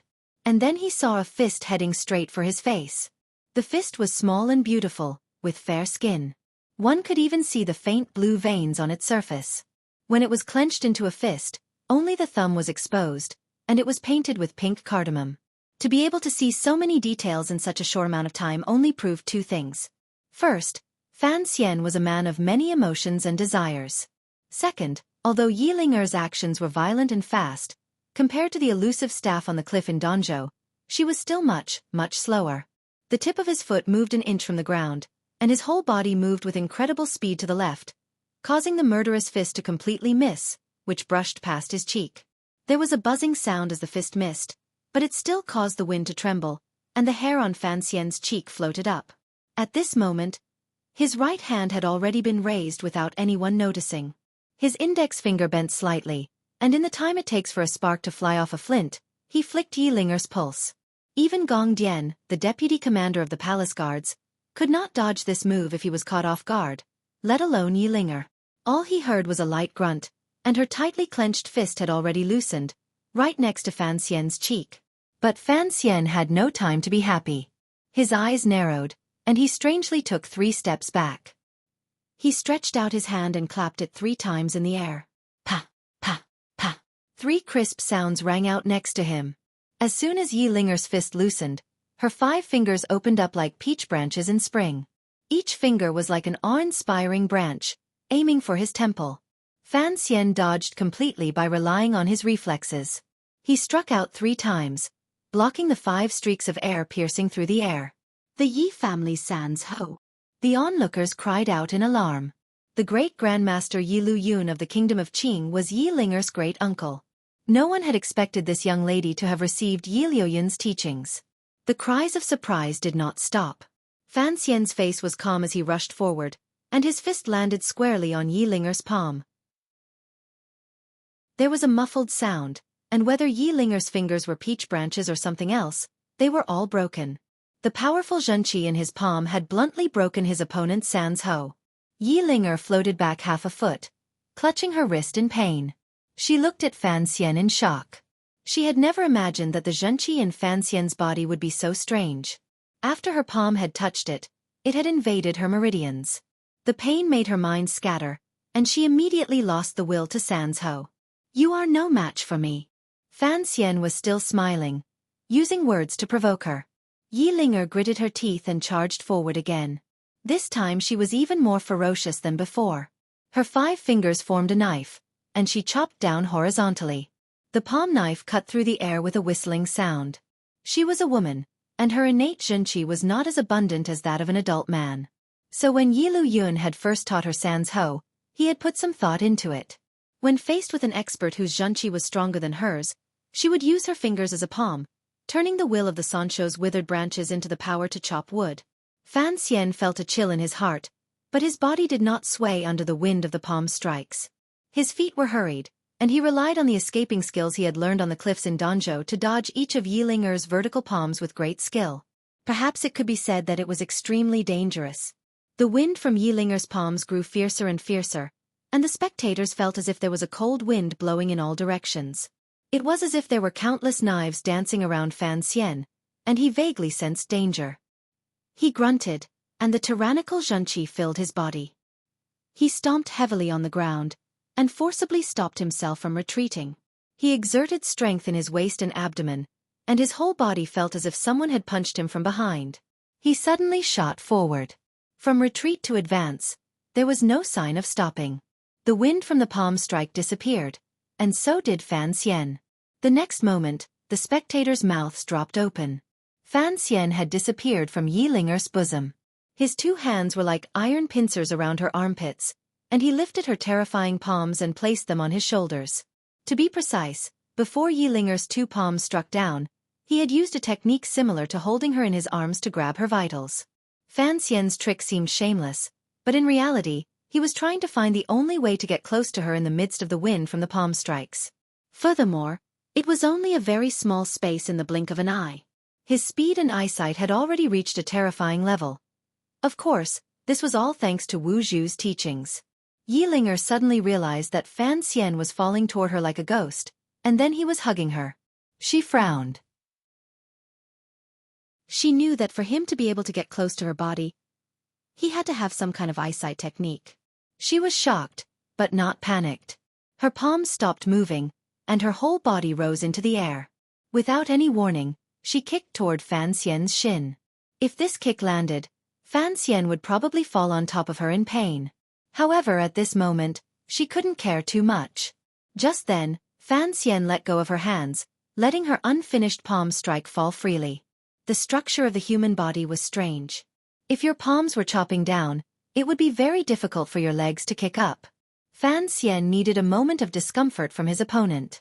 Taking advantage of this brief moment, he had already rushed forward with his fist. This was Fan Xian's third punch in the capital, after the murder on Yolon Street. Each of his punches had broken a person's nose, and today was no exception. There was a soft sound, and a beautiful flower of blood floated in the air, giving off a romantic feeling. Yi Linger covered her nose and squatted down. There was blood between her fingers. After a moment, she began to cry out in pain. Fan Xian was speechless. "If you want to fight, I'll fight with you. How can you cry when you lose?" The servants of the Yi Manor had long since surrounded her, but they were well behaved and did not swarm her. It seemed that it was common for Miss Yi to fight someone, but there were still many people who stared at Fan Xian. Fan Xian confidently brushed his robes, without any misgivings. But the royal guards who were watching from a distance lowered their voices and sighed. "Miss Ye's family is well educated, but I didn't expect her to be hit by Fan Xian's black fist." Seeing Miss Yi squatting on the ground and crying, Fan Xian remembered that she was only a 15-year-old girl. But he didn't feel any guilt. Not hitting women didn't mean he was willing to be hit. When his mother had first entered the capital, she had beaten this girl's father, the current commander of the capital garrison, Yi Zhong, into a pig's head. His own uncle Wu Zhu had once fought with Yi Lu Yun under the palace walls, forcing the Grand Master of the Kingdom of Qing to go into seclusion for several months, forsaking his sword and taking up Sans Ho. Him hitting Yi Linger could be considered a continuation of this glorious tradition. Chapter 114. Given Fan Xian's temperament, after the fight, he would have hurried home to find his mother. But he had never expected Ruoruo to glare at him. It seemed that his sister thought he had been too heavy-handed. He could only smile bitterly and shake his head, watching as she took out a handkerchief to wipe the blood from Yi Linger's nose. Yi Linger's nose is pretty, but it's a pity she looks like a snot-nosed child. Yi Zhong's family name is Yi, and so is my mother. Was it because of this that we never liked each other? Now Yi Linger and I don't like each other either. It looks like it's the legacy of our elders. Fan Xian was actually a very calm person, but the situation was awkward, and it was not convenient for him to leave, so he could only think of such things to hide his emotions. After a long time, the weeping Yi Linger finally calmed down under Ruoruo's comforting words. When she looked at Fan Xian again, there was not only hatred in her eyes, but also respect. She was, after all, a daughter of the Yi family. She was not as skilled as Fan Xian, but she would not argue. She struggled to bow to Fan Xian, acknowledging her defeat. Seeing that his opponent was straightforward, Fan Xian felt a little embarrassed. He coughed and asked casually, "What palm technique did you use just now?" "Coffin breaker." Yi Linger sniffled and stubbornly replied, "I admit defeat, but that is only because I am not skilled enough. It has nothing to do with the martial arts of the Yi family." Fan Xian finally felt that there was something cute about this girl. He laughed. "Coffin breaker is a good name. It seems to be a simplified version of Lu Yun San's Ho. It is not easy for you to have such a level of martial cultivation." The sedan chair had to be carried by people in the front, and people in the back had to carry it as well. So Yi Linger covered her bleeding nose and snorted. "What move did you use?" she asked. Everyone in the Yi family was obsessed with martial arts. Yi Linger was in no hurry to get back at Fan Xian. Instead, she was anxious to find out what kind of strange and unimaginable method her opponent had used. The people of Qing loved martial arts, but no one had ever been like Fan Xian. He had only relied on his zhenqi, speed, and judgment to strike first. He had relied on his understanding of the human body's structure to attack the parts of the enemy that he had never paid attention to. Every little bit made a mickle. Yi Linger had never seen such a method before, but her granduncle had. Fan Xian was taken aback. His black fist didn't seem to be much of a technique, so he said, "It's just a small trick. Miss Yi, please go and treat your wounds." These techniques were the killing techniques that Wu Zhu had taught him, the techniques of identifying people that Fei Jie had taught him, and the insights he had gained from using them for the first time on Yulon Street. Fan Xian called this a little trick, and it was indeed like the name. Later, Fan Xian's little tricks became famous in Jingdo. It became a name that could be included in a book on the martial path. This was something Fan Xian could not imagine at this time. Otherwise, he would certainly have named it something like Donzhou's plum-breaking hand, or Sinan's 6 Yang palms. But today, his little tricks had won against the great coffin breaker. Although this sort of sparring in Jingdo was mostly carried out in the manners, it was nothing new, so the Fan and Yi manners did not do anything. Yi Linger, who had admitted defeat, left resentfully. But before she left, she insisted on handing the curved knife at her waist to Fan Xian, saying that it was a prize for admitting defeat. Sitting in the carriage, Fan Xian smiled bitterly as he played with the prize in his hand. He thought that fighting a young girl for no reason might even offend the Yi manner. Fan Ruoruo seemed to have guessed what he was thinking. She smiled and said, "It doesn't matter. The children of the Yi manor love martial arts, and everyone knows that. Otherwise, they would not have produced a grandmaster. Yi Zhong is a man of integrity, and will not get angry over such a small matter." Fan Xian sighed. "It's not entirely because of this matter. I just think it's ridiculous." Fan Ruoruo laughed. "Earlier, you refused to duel with her. That was quite surprising." "Surprising? Are you worried that the people of the capital will think I'm a coward? You said before that she is only a 7th-level ace, and I am a strange scholar who has even killed an 8th-level ace. Even if I don't fight her, will the people of the capital think I'm afraid of her?" Fan Xian smiled. Although it is said that swords are more powerful than words, if words alone are enough to humiliate an opponent, then there is no need to resort to swords. Having said this, he suddenly slapped his thigh and said in annoyance, "Fine, we've already fought. There's no point in talking about this." Fan Ruoruo giggled.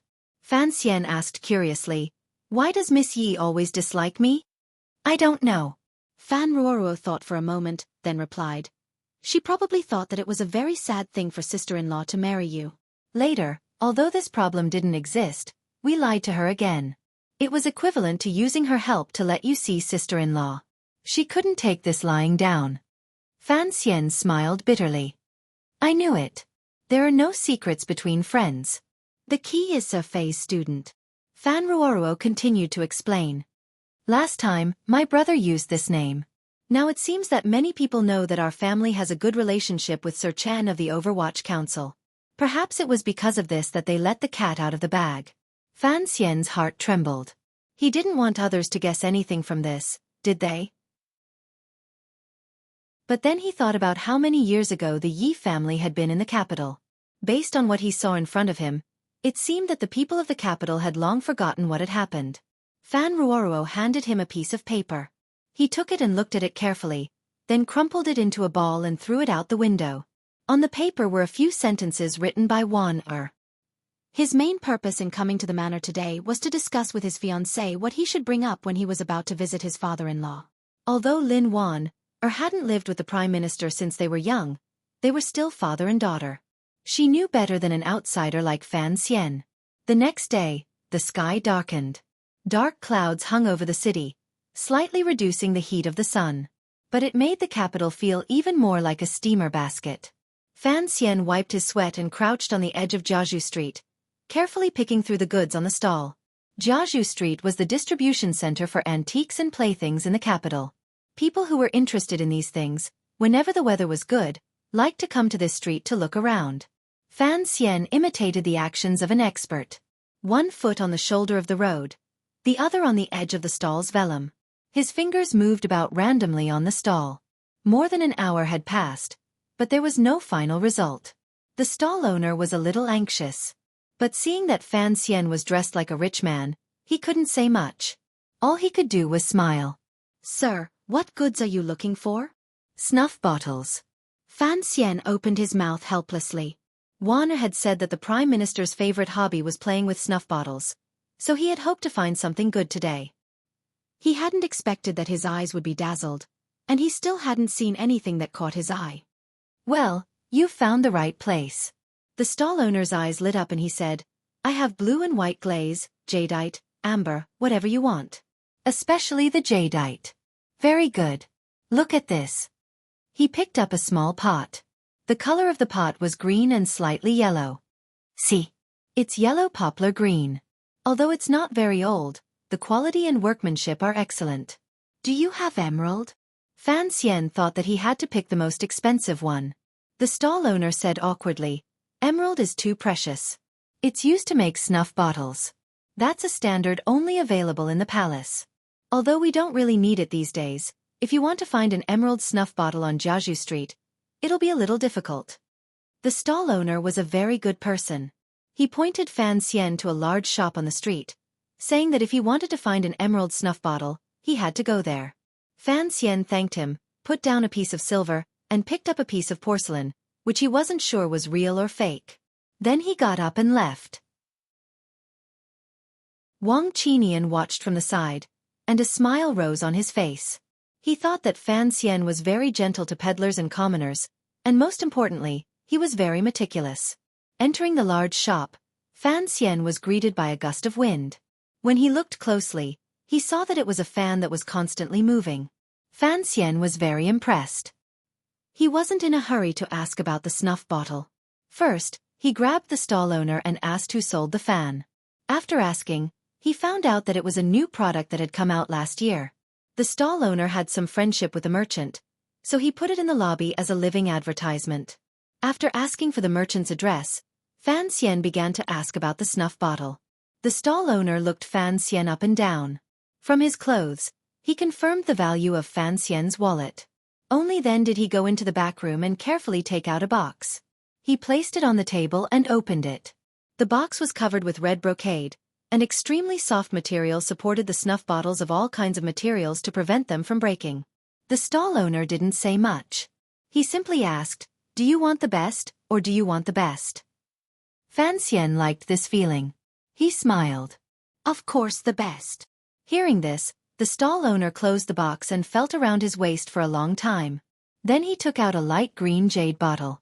The material was green and smooth, without a trace of flocculation. It was a high-quality material. Inside, there was a painting of a fisherman sitting alone by a cold river. Not only was the artistic conception high, but the brushwork was also slender and soft. The craftsmanship was extremely rare. "Name your price." Fan Xian took it and played with it in his palm. It felt warm and smooth, and it felt very good. It was a little itchy, a little smooth, and a little moist. 2,000 taels of silver. The stall owner's face was expressionless. It seemed that he was very annoyed by people coming to buy things. He seemed a little cold and indifferent, which actually piqued Fan Xian's interest. The goods were indeed good. The style of an old shop was indeed different. He thought about it. The money he had saved in Danzhou, plus the money his sister had given him, had all been given to his brother to open a bookstore. Danbo Bookstore's business was booming, but the money he had saved up had not yet been returned to him. Later, he had borrowed 2,000 taels of silver from Tang Zijing. Subtracting the 400 taels he had spent on the pleasure boat, he had used them a lot lately. He still had about 1,300 taels of silver left. He frowned. 800 taels. Chapter 115. Fan Xian didn't know how to bargain, but in his previous life, that beautiful nurse often chatted with him and told him that when girls bought clothes, they would bargain from a third. Fan Xian wasn't as smart as the young girl, so he cut the price by 2/5. But the shopkeeper glared at him, as if annoyed at this young man's lack of knowledge. He coldly closed the box and prepared to take it back to his room. Fan Xian panicked and opened his mouth to call him back so they could discuss the price. Unexpectedly, Wang Qinian, who had been silent all this time, gave Fan Xian a meaningful look. Fan Xian followed him out suspiciously. "It's only worth 400 taels." Wang Qinian respectfully said to him, "Sir, let me ask." Having said this, he walked back into the shop without a signboard. After a while, he came out again, this time with a verdant snuff bottle in his hand. Then he took the 400 taels of silver from Fan Xian and handed it to the shopkeeper, whose face was ashen. Once in the carriage, Fan Xian quietly said, "Don't use your position to bully the good people." He touched the snuff bottle in his belt and couldn't help but laugh. But it's not bad to bully these profiteers once in a while. Wang Qinian smiled. The wrinkles at the corners of his eyes bloomed like chrysanthemums. After all, he was a man in his 40s. He carefully explained, "He's not a profiteer. It's just that this snuff bottle only costs 300 taels at most. We're not bullying him by offering 400 taels." Fan Xian looked at Wang Qinian in surprise. Could it be that Sir Wang is well versed in antiques? How else could you tell the real price at a glance? You should know that there's a lot of foam in this trade. Wang Qinian laughed again. "Sir, have you forgotten what I did for a living before I was admitted to the academy?" Fan Xian suddenly understood. He laughed out loud and said, "So when you were a lone thief, you learned this knowledge along the way." Wang Qinian was embarrassed. "I was peddling in those small kingdoms by myself. I didn't dare ask for help, so I had to sharpen my eyes." With such an expert in the antique world, it was no wonder that he could cut down the price of the snuff bottle so easily. Returning to the main gate of the Fan Manor, Wang Qinian's small group withdrew, leaving the Fan Manor's own defense forces to handle. At the same time, the fans that Fan Xian had ordered from another shop arrived at the front door. The servants hurriedly took them in, but when it came time to pay the bill, the cashier said to Fan Xian with a pained expression, "Although these fans are good, they are too expensive. Young master, you bought 5 of them at once. It will be difficult for me to report to the second wife." At that moment, Lady Lu had just walked into the accounts room. Hearing what the accountant had said, she looked at Fan Xian with a smile that was not quite a smile. She nodded and said, "Enter the account." Fan Xian smiled and saluted his aunt. "Hello, aunt." The current situation between the two of them was too awkward. They couldn't be considered close, and their hatred had yet to erupt into hostility. Fan Xian was a bit puzzled about something. He frowned and asked, "Aunt, I think this fan is cool and comfortable to put in the hall. But why haven't I seen anyone else using it?" Madame Lu smiled and shook her head. "Regarding this matter, you will understand it better than anyone else in the future. It's all because the price of that shop is too high that no one is willing to buy it.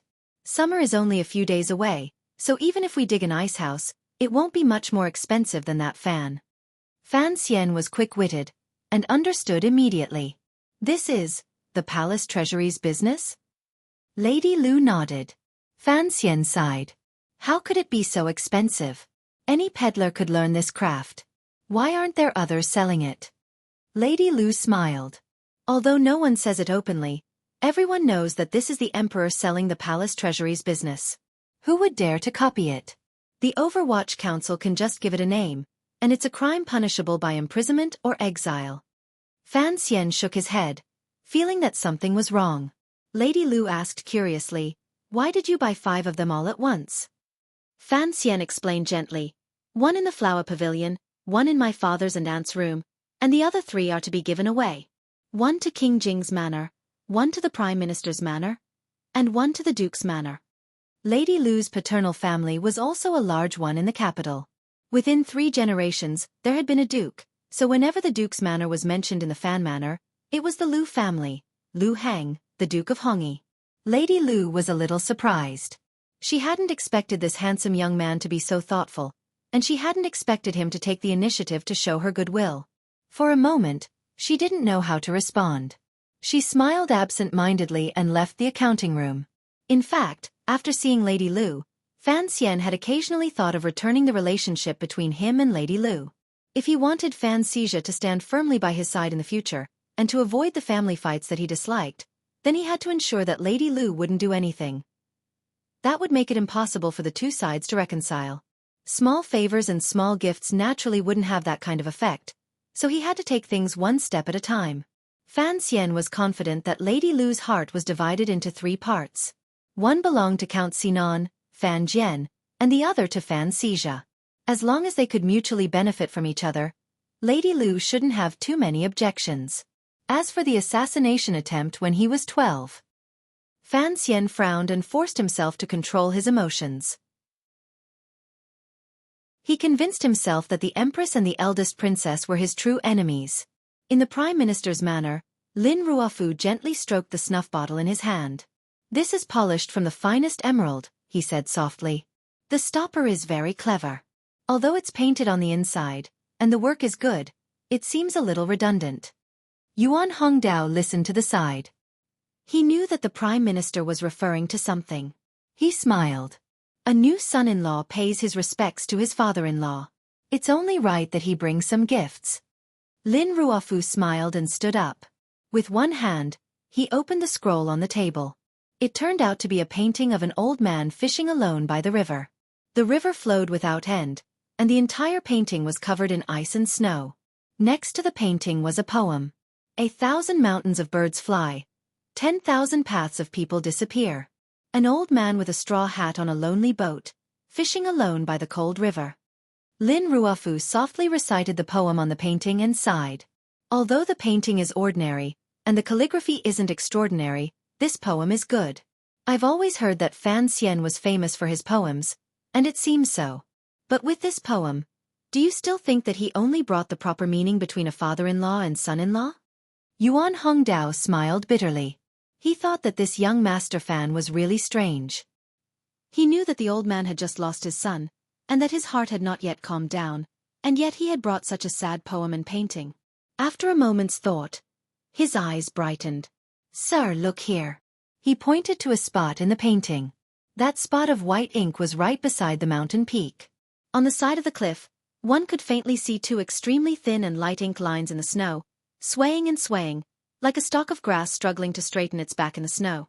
This is a dot of green on the snowy cliff of the cold river," Yuan Hongdao explained with a smile.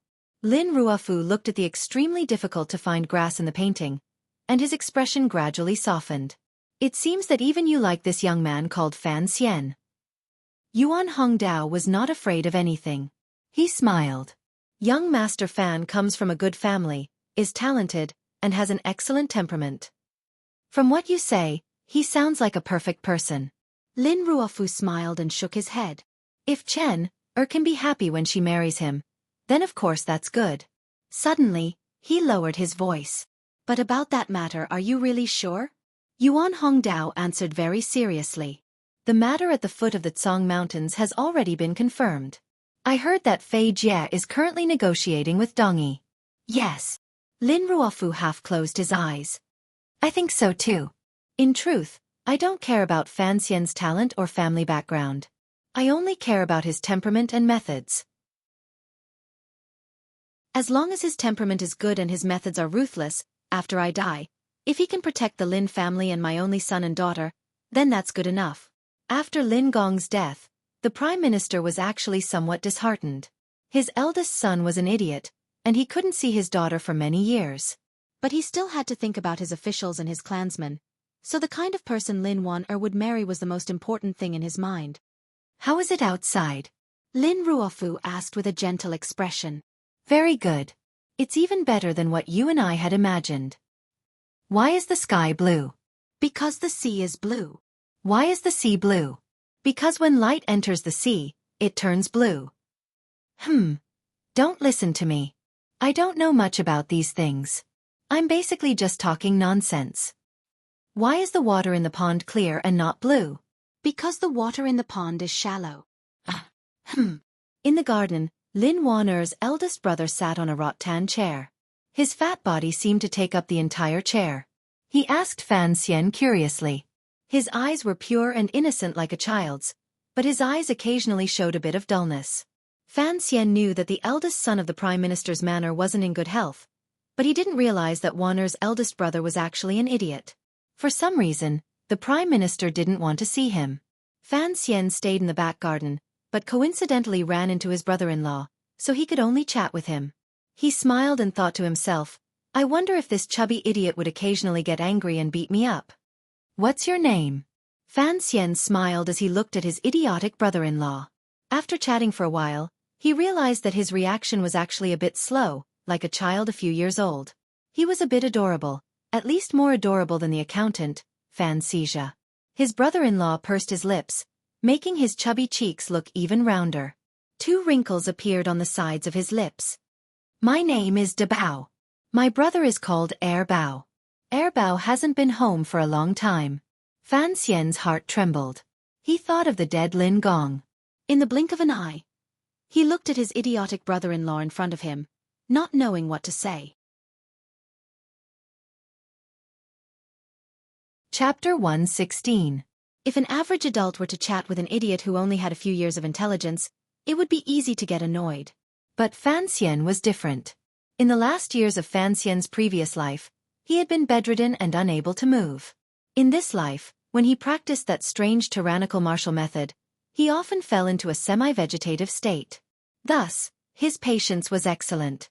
In addition, he felt pity for this retarded brother-in-law in front of him called Dabao, so he was able to control his temper and smile as he chatted with Dabao.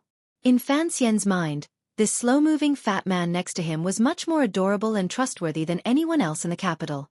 "I say, big brother, why is Dabao so fat, and you so thin?" Dabao frowned, as if troubled by this question. Fan Xian laughed bitterly. "First of all, you are my big brother, and I will be your brother-in-law. Second, I'm not thin, it's just that Dabao is a bit fat." Dabao shook his head and yawned. He picked up a piece of Jiangnan cake from the table next to him and put it in his mouth. He chewed vigorously and spoke with a lisp.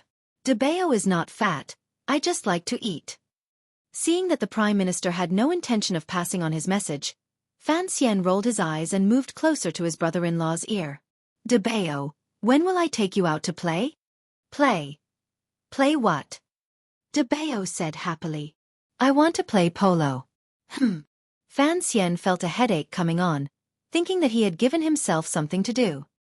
He had wanted to take his brother-in-law out for the summer, and then use it as an excuse to drag Wan-er out of the heavily guarded royal courtyard. How could he have known that his fat brother-in-law wanted to play polo? He quickly changed his mind and said, "Dabao, do you want to hear a story?" Dabao's nostrils flared, and he took 2 deep breaths. Good. He said excitedly. Dabao loves stories. Thus, in the garden of the Prime Minister's house, a refreshing voice began to speak. This voice was telling a story. The story was about a beautiful Snow White and 7 dwarves living happily in a forest. One day, Snow White went to pick small mushrooms. This is unexpected. Prime Minister Lin Ruofu looked out the window and smiled. "Do you think he's faking it?" Yuan Hongdao shook his head. "It doesn't seem like it." Master Fan's smile is extremely sincere. It must be from the bottom of his heart. Lin Ruofu sighed. "Invite him in." Fan Xian had been nervous ever since he entered the Prime Minister's private residence. When he entered the Prime Minister's private study and saw his future father-in-law's face for the first time, he couldn't help but tremble a little. After all, the death of the Prime Minister's only normal son had something to do with him. However, he still maintained a respectful and cautious expression on his face and was abnormally calm. "Greetings, Uncle Lin." Addressing Fan Xian was a very particular matter. Calling him Prime Minister was certainly not appropriate, and calling him Sir Fan was not beautiful either. Calling him uncle would not only strengthen the relationship between the Fan family and the Lin family, but also faintly show the closeness that the marriage would bring. Lin Ruofu looked at Fan Xian's calm face and was satisfied with his performance. After a moment's deliberation he said, "I believe that Master Fan understands why I have invited you here today." Fan Xian hurriedly replied with a smile, "Uncle, please call me by my name." Lin Ruofu nodded. "Fan Xian, do you have any objections to this marriage?" Fan Xian thought to himself, what objections could he possibly have? He couldn't help but feel a little embarrassed. Seeing his expression, Lin Ruofu felt even more at ease. He smiled. "As you can see, after Gong'er passes away, I only have one son and one daughter. Chen'er is to be married to you. You must treat her well." Fan Xian lowered his head and replied in a low voice, without any hesitation. "The older generation will pass away one day." Lin Ruofu suddenly spoke in a clear voice. "If I were to be presumptuous and say that one day in the future, I entrust my son to you, would you be able to bear the responsibility?" Fan Xian thought for a moment, then stood up. He cupped his fists and bowed. "Of course. In the future we will be considered one family, so there are some things that I can say in front of you." Lin Ruofu looked into the young man's eyes, as if he wanted to see into the depths of his heart. "Although Wan and I rarely see each other, she is still my daughter. Her surname is Lin, so we must consider the interests of the Lin family. Once the marriage is over, I believe Count Sinan will understand that our two families will share the same life and glory. I hope that in the future, whether in court or in the wilderness, you will firmly remember your position. From now on, you will not only protect the Fan family, but also the interests of the Lin family." His words were blunt, but it was the only way to show that the Prime Minister had finally given his approval to the marriage. Fan Xian felt a surge of joy in his heart. Although marrying Wana was a matter handled by the palace, to have his father-in-law's approval would naturally make it more legitimate. But thinking about the other meaning behind these words, Fan Xian couldn't help but feel a headache coming on. This father-in-law whom he had just met, had clearly abandoned the Eastern Palace, but he didn't know if he was preparing to lean on the side of the second prince. Everyone knew that Fan Manor and King Jing's Manor were the second prince's supporters, but Fan Xian knew that his father's thoughts were much more complicated. After the successful trip to the Prime Minister's manor, Lin Wan finally found an opportunity to enter the palace. She showed her filial piety to the Empress Dowager for half a day, and somehow managed to persuade her uncle, who was usually stone-faced, to receive an edict. She was finally able to leave the royal courtyard and go for a stroll. Under the careful care of Fan Xian and the royal doctors, Lin Wan'er's recovery was excellent. She could already go out for a walk. Although the root of her illness had not been cured, it was not a good idea to hide in the small building all the time. So when he heard that the palace had finally lifted the ban, Fan Xian was overjoyed. Early the next morning, he took his carriage and all the things he had prepared and rushed to the royal courtyard to wait. After some time, the courtyard finally became lively. First, a few guards led the way, then a few old nannies led the way, and a few pretty maids led the way. Finally, Lin Wan'er leisurely walked out with the support of the head maid, Xueqi. Lin Wan'er wore a refreshing white dress and a bamboo hat on her head. This kind of hat was extremely light, and under the hat was a thin layer of gauze. It blocked the sunlight and also covered her beautiful face. Only the faint smile on her face and lips could be seen. Fan Xian went forward to greet them, but the old nannies became nervous when they saw this new son-in-law. They stood in front of the princess like they were fighting a flood, and stared at him fiercely with eyes like lightning. Fan Xian was furious. He thought to himself, "I'm in love and I have to be disturbed by you guys. If you really annoy me, I'll give you some laxatives. I'll glare at you until you can't leave the toilet." Lin Wan'er looked at him apologetically, but she pinched the servant girl next to her. Xueqi felt the pain and almost cried out. Who did she offend this time? But she understood what her mistress meant. She quickly went forward and said to the young master, "Master Fan, let's split up. We'll meet again at the summer villa in the western part of the city."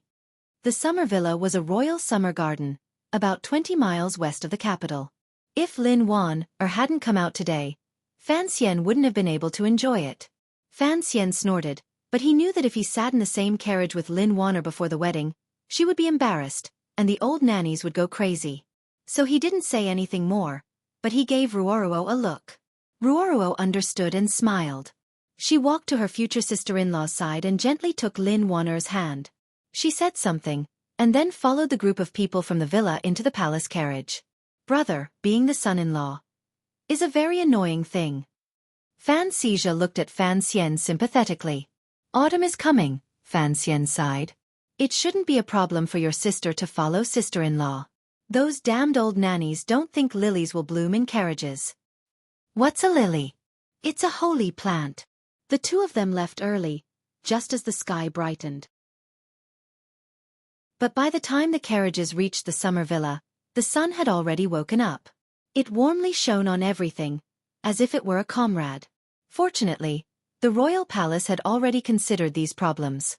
The pampered royal family all refused to accept the warmth of the sun, so the villa was built next to a dense forest. It was next to the mountains and looked out over the lake, sheltering it from the sun and welcoming the wind. The surface of the lake was calm, but the wind still blew gently, taking away the last bit of dryness in the forest. Fan Xian stood on the grass by the lake, looking at the scenery in front of him. He was full of admiration. The activities of the emperor's farmhouse were indeed different. Their living conditions were much better than those of the common officials. When they entered the summer villa, Ruoruo somehow managed to persuade the royal guards to leave the old nannies at the front of the villa to drink tea and play mahjong. Only a group of young people remained by the lake. The guards were either standing or sitting in the distance, and the servant girls rarely came out to play. They chattered incessantly, reducing the peace of the lake. But without the fish eyes to disturb him, Fan Xian still felt very comfortable. He was a little further away from the crowd. He gritted his teeth and made a face to chase away the servant girl, Xueqi. Finally, Fan Xian was able to spend some time alone with Wan. It's so hard. Fan Xian sighed. His right hand slithered through the green grass like a snake, and like lightning, he grabbed Wanner's soft little hand. His face was still calm as he looked at the lake. It's so hard to see the girl. Her hand was caught, and Wanner's face immediately turned red. She lowered her head in embarrassment, but she didn't pull her hand back. In a low voice she scolded, "You're calling the girl at this time? I don't know who it is that shamelessly climbs the walls and windows every night." Chapter 117. Fan Xian chuckled and didn't argue. He just used the tip of his finger to scratch the palm of his fiancée. Although he was an old virgin who had lived 2 lives, he was still a member of the new generation who had been nurtured by Takashi Kato. How could Lin Wana resist these little tricks? The girl felt a burst of panic and couldn't sit still. Fan Xian moved closer. "Why don't you lean into my arms? Big brother really has a way." Fan Xizha refused to get out of the carriage. He thought there were too many mosquitoes in the grass. He looked at the couple by the lake and sighed in admiration. "We've only just met our future sister-in-law, and we can already sit together. If we stay a few more hours, won't we have to consummate our marriage ahead of schedule?" Fan Ruoruo burst out laughing. Although she knew that her brother would occasionally visit her sister-in-law at night, she didn't know how often Fan Xian and Lin Wanner met. So when she saw this scene, she was surprised and impressed. "Come down and help unload the things." Ruoruo patted Fan Xizha on the head and smiled. "It's not good to let the guards do it." Fan Xizha stared at her. "What are the servants for?" Fan Ruoruo smiled. "They're just maids. They're not as strong as you." For some reason, seeing Fan Ruoruo's faint smile made Fan Xizha, the spoiled brat, feel an inexplicable fear. He obediently climbed down from the carriage and began to help the delicate maids unload the things. It was no wonder that Fan Ruoruo wanted his help. Fan Xian had brought a lot of things with him on this trip, and it took the maids and Fan Xizha half a day to unload them. Fan Xizha wiped the sweat from his forehead and shouted to the lakeside, "Big brother! Unload all the things." "What are they?" Fan Xian, who was sitting by the lake, heard the shout and only then did he remember these things. He slapped his forehead and apologized to Warner with some embarrassment. He stood up and brushed the grass off his bottom. He walked to the side of the carriage and began to give orders to everyone on how to arrange things. After settling down in the capital, his grandmother had sent over all the belongings he had left behind in Danzhou, so they were all put to use today. There were 3 handmade tents, an iron barbecue grill, a few pieces of iron mesh, a bag of pepper and cumin, some salt, some bamboo sticks, some eggs, a few freshwater fish, a big pile of radish and tofu, and a bag of fine charcoal. In short, it was a complete barbecue grill. A maid pointed at the pile of rags and asked curiously, "What is this?" Fan Xian kindly explained, "A tent." The servant girl was very eager to learn. "Is it used for marching and fighting?" Fan Xian smiled slightly and said, "You can also watch the stars by the lake at night." Seeing the amiable smile on young Master Fan's face and the warmth in his bright eyes, the maid was no longer eager to learn. She shyly covered her face and went somewhere else. After the charcoal fire was lit, someone came over to take over. Fan Xian moved a rock and sat by the iron mesh, carefully smearing sauce and condiments on the fish. A bamboo skewer passed through the fish, and a faint aroma wafted through the fire. He sniffed and looked at Warner, who was sitting alone by the lake in the distance. He smiled slightly and did not put too much flavor into the fish. After he finished grilling 3 skewers of fish, he gave one to each of his siblings and walked over to the lake, sitting next to Lin Warner. "Here." Fan Xian smiled warmly. Lin Warner looked at him suspiciously, wondering if his cooking would be good. She took it and carefully put it to her lips, then chewed it slowly. Her eyes gradually brightened, and she looked at Fan Xian and giggled. She did not even have time to praise him before she began to eat. But the fish was too hot, and she could not bear to let it leave her lips. She stuck out her tongue because it was so hot, and her free hand kept fanning her mouth as she exhaled. She was cute, really cute, and could be loved. Fan Xian looked at her fleshy lips, and for some reason, he thought of the chicken leg they had first met in the temple of Qing. "Chen-er," he teased, "I've brought you plenty of chicken legs these days. Why are you still so greedy?"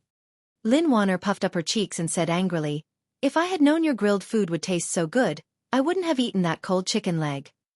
Fan Xian laughed heartily and almost fell back. His fiancée's temperament was really interesting. Sometimes she was extremely shy, lowering her head and not daring to look at him. Sometimes she would have a little temper that added to the fun. Her sickly body liked to play the tiger cub. It was still that one word, Q, 2 words, cute, 3 words, kawaii. Lin Warner turned her head and saw that the barbecue stall was much livelier than the one by the lake. Fan Cija had long since finished the fish in his hand, and was instructing a servant girl to grill some corn for him to eat. Only Ruoruo ate in a more graceful manner. As she ate, she walked through the woods. It was hard to tell whether she was enjoying the scenery or thinking about something. Her gaze fell on the pile of things that had been unloaded from the carriage, and Lin Warner felt that her fiancé was a bit strange. She asked curiously, "In the past when we went out to play, we mostly ate at the manor. I've never seen the servants so happy. And the things you brought today, no matter how you look at it, are a bit strange?" Fan Xian smiled and explained, "Although they are all servant girls, they are all serving maids who follow you around every day. They live a life of luxury. How many of them have actually cooked for themselves? Today's barbecue doesn't necessarily taste all that good, but it's better to cook for yourself. It feels different, and the reaction of the taste buds is also different." Taste buds. Lin Warner was a bit confused. She stared at Fan Xian with wide eyes. There is a small organ on the tongue that can sense flavors. Fan Xian knew that it was difficult to explain. After all, the naked eye was not as good as a microscope, so he casually explained, "The back of the tongue tastes bitter, and the front of the tongue tastes sweet. That's why." Lin Warner chuckled. "No wonder you are Master Fei's student. You are so clear about these things." Hearing her mention Fei Jia, Fan Xian felt a bellyful of anger. After all, they were master and disciple, and they had a good relationship. He had been in the capital for a few months, and even Chen Pingping had returned. Why did Fei Jia not want to come back? This was a bit too much. Fan Xian put these matters aside for now. Seeing Warner's envious gaze, he set up a small stove for the 2 of them. He brought some ingredients over, and the 2 of them ate as they roasted. Of course, most of the time, it was Fan Xian roasting, and Lin Wanner eating. Surrounded by the fragrance, the fiancé launched a gentle attack on the ingredients over the warm charcoal fire. This seasoning doesn't seem to be common. Lin Wanner stuck out the tip of her tender tongue and gently licked a sesame seed from the corner of her mouth. She sighed with satisfaction. It really smells good. You must be joking. Sesame seeds are everywhere. This bit of cumin is not easy to find. Fan Xian thought to himself. If it weren't for his good relationship with the shopkeepers of Qingyu Hall, it would have been difficult to gather all the ingredients he had brought to the summer villa. But what he said was, if you like it, after we get married, I'll make it for you every day. Lin Wanner's expression changed very quickly. Of course, it wasn't the kind of change where she would turn her back on him. It was just that when she heard the word get married, she habitually lowered her head shyly. But today's scene was not very suitable. Her lips were still greasy, and there was a smear of dust on the tip of her nose. No matter how you looked at it, she looked like a little girl who had been secretly eating in her own kitchen. Fan Xian looked at her face and chuckled.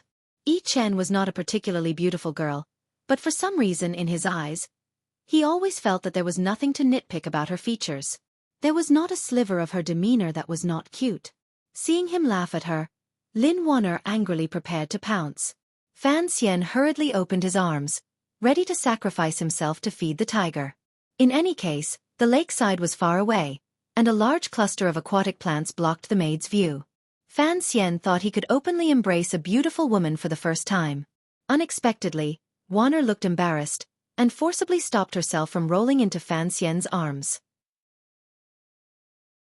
Fan Xian shook his head helplessly. He took his handkerchief to the lakeside and wet it. Then he turned around and sat next to Lin Wanner. He stared at her face, and very carefully wiped away the dust on the tip of her nose and chin. The two of them were very close. Feeling her husband's gentle and focused gaze, Lin Wanner was extremely nervous. Her hands tightly gripped the hem of her dress. Fan Xian also noticed her nervousness. For a moment, he was at a loss. The hand holding the wet handkerchief paused on the side of her pink cheek. Their eyes met, and it seemed that even the sound of their breathing began to intertwine, rising and falling.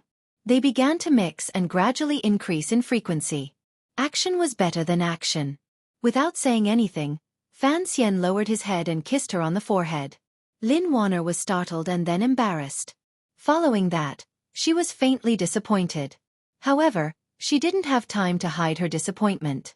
Fan Xian's lips had already blocked the mouth she was about to pretend to rebuke. It was wet, soft, fragrant, and sweet. Ouch! Fan Xian found that his lower lip had been ruthlessly bitten by the little girl. He quickly straightened up and let his lips escape the scene of the crime. Focusing his eyes, he found that Wanner's eyes were full of smiles. However, there was an additional glimmer of spring radiance in this smile. It was like the lake beside the two of them. The water rippled like a mirror, but there were still slight highs and lows and gentle currents that stirred one's soul. The cutest thing was that when the girl smiled faintly, her white front teeth, she cutely bit down on her fleshy lower lip. Fan Xian's heart skipped a beat. Summoning his remaining courage, he pulled his future wife into his arms, not letting her escape. His finger gently touched her soft cheek. In a quiet voice he said, "Little tiger, be careful that I don't eat you." Lin Wanner's body tensed and froze in his arms. Her eyes, like a spring lake, remained bewitching. She bit her lower lip and gazed at Fan Xian. "Wanner's body isn't well. Are you willing?" Chapter 118. If he was willing, how could he gain without giving up? But Fan Xian looked at this little wife who was allowing him to taste her. It was impossible for her to transform into Xueqi. His heart was already burning. If he let go now, Fan Xian would despise himself. Eating was eating. There was no need to be polite at the dining table. So the two gradually merged into one person. Although there were trees and water blocking the view, the lake and the mountains were bright and beautiful. The scene of the young couple being intimate was always faintly seen by the servant girls. The servant girls were clever and moved their gazes away. Some bent over to flip the meat, some turned their backs and pretended to check the girl's makeup box, and some didn't know what to do. They could only lower their bodies and call out softly, pretending to be a poor girl with a sprained ankle. Fan Xian was chewing and didn't notice the demons quarreling by the lake. Ruoruo was walking by the forest to digest her food and didn't seem to see this side. And the reason why the servant girls didn't cough dozens of times to prevent such an immoral thing from happening was because of Fan Xian's spoon-feeding policy these days. If one wanted to plot for state affairs, one had to bribe the head of the eunuchs. If one wanted to plot for family affairs, one had to bribe the personal servant girls. Fan Xian understood this deeply, so these days, he rewarded them every once in a while. Relying on his position as an assistant minister of the Ministry of Revenue, and the fact that Donbo bookstore was constantly raking in money, he was very generous. The servant girls were very happy, and they had long tilted the scales in favor of their future son-in-law. After an indeterminate amount of time, the two people by the lake finally separated with difficulty breathing. They were panting, and their hair was slightly disheveled. They looked somewhat disheveled. It didn't look like they were intimate, but more like they had fought. Lin Warner stretched out her hand and ran her hand through her hair. Out of the corner of her eye, she glanced at the distant servant girls. She guessed that no one had seen them, but she was still angry and embarrassed. She glared fiercely at Fan Xian, thinking that this was too absurd in broad daylight. But there seemed to be a lingering sweet scent on her lips, and it made the little girl's heart flutter with sweetness. "What are you afraid of? I've never seen you so uncomfortable at night." Fan Xian quietly laughed in her ear. His finger used a little trick to gently flick her white and smooth earlobe. Warner let out another soft cry. She couldn't hold it in anymore. She clenched her small fist and punched him in the chest. She murdered her husband. In his previous life, Fan Xian and his companions had long since grown tired of this joke. But saying it to his real fiancé by the lake gave him a different feeling. Warner snapped at him, and Fan Xian felt a sharp pain in his wrist. He forced himself not to cry out. He smiled bitterly and said, "It's not a fight between fairies. Why are you so fierce?" The story of the fairies fighting came from the 73rd chapter of The Dream of the Red Chamber. The silly big sister picked up a sachet from the Grand View Garden. On the sachet was an embroidered image of a naked man and woman hugging and sitting cross-legged. The silly big sister did not know that it was an erotic painting and thought that the fairies were fighting. Later, she casually handed it over to Madame Xing, which led to the scene of the Grand View Garden being raided. Originally, no one in the kingdom of Qing should have known this story. But a few days ago, Lin Warner had heard that her Lang Jun had opened a bookstore that claimed to have the entire story of the stone, so she had forced Fan Xian to copy the last 10 chapters. Hearing these words today, she immediately blushed. "What kind of person do you think I am?" she asked, a little sulkily. Fan Xian laughed and said, "Of course I am a good person. Someone in the past has said that when fairies fight, they fight with the utmost kindness and beauty. Besides, we were just fairies quarreling." "Bah! I don't know where you got this crooked theory from, but you still have to borrow the name of someone in the past." Lin Warner giggled. "Besides, what's the difference between fairies fighting and quarreling? In a fight, the hands dance and the feet dance. Every part of the body that can be used has to be used. When it comes to quarreling, of course, only the mouth is used." Dang! Fan Xian's heart was filled with pride. "Then I'll die on top of you." During the summer retreat from the summer heat, a man and a woman in love were in the midst of a beautiful lake and green mountains. It was the easiest time to pass. In the blink of an eye, it was already noon. The old nannies, who had been left behind by Fan Ruoruo to play Ma Diao in the front of the manor, finally remembered what they were here to do. They eagerly rushed over and smiled at Fan Xian. It seemed that they had gained a lot from the Fan family during the mahjong game. But Fan Xian still didn't like them. With the arrival of these old nannies, no matter what, he would not be able to get close to them. He had to sit and be polite, and he was far away from Warner. At noon, Fan Xian could not let Fan Xian fool around with roasted fish. The group of people returned to the manor in a grandiose manner. They chose an elegant courtyard, and servants went to prepare food. As they drank tea and chatted, they heard the sound of carriages coming from afar. Fan Xian and Lin Warner stood up at the same time with a smile. It seemed that they both knew who was coming, but they found that the other had also stood up. They couldn't help but look at each other in surprise. They were guests, and they were all guests. But Fan Xian and Lin Warner had invited them separately. At first, they didn't know each other, so when they saw the people in the carriages disembark, Fan Xian and Warner were both surprised. Warner was surprised, but she was also nervous and sad. Fan Xian was surprised, but he was also nervous and had a headache. Lin Wanner had invited Yi Linger. She knew of the fight between the two of them outside the royal courtyard, so she had purposely taken this opportunity to have Yi Linger and Fan Xian interact more and eliminate the animosity between them. She also wanted to be the mediator between the two of them. Fan Xian naturally understood Wanner's intentions. He smiled and went forward, cupping his hands in salute. "Greetings, Miss Yi." After what had happened that day, Yi Linger's nose was still sore, but she showed no signs of bashfulness. Instead, she cupped her hands in a chivalrous gesture. "Greetings, Master Fan. Master Fan is skilled, and I am impressed." Fan Xian chuckled, but he had a strange feeling in his heart. Were they going to shoot a historical film in ancient times? Fan Xizha watched Yi Linger disembark from the carriage and greet his brother. He lowered his voice and said to Ruoro, "Sister, I understand. My future sister-in-law wants to be a mediator." Fan Ruoro made a sound of agreement. She smiled and prepared to go forward to greet her brother. Unexpectedly, she heard what Fan Xizha said next, and stopped in her tracks. She heard Fan Xizha say lewdly, "I'm afraid that when your sister-in-law opens the door to welcome guests, she wants to welcome a younger sister." Fan Ruoro spat and knocked Fan Xizha on the forehead. She scolded him in a low voice. "Let's not talk about my brother's intentions. Even if he wanted to marry, with Miss Ye's status, would she be a concubine?"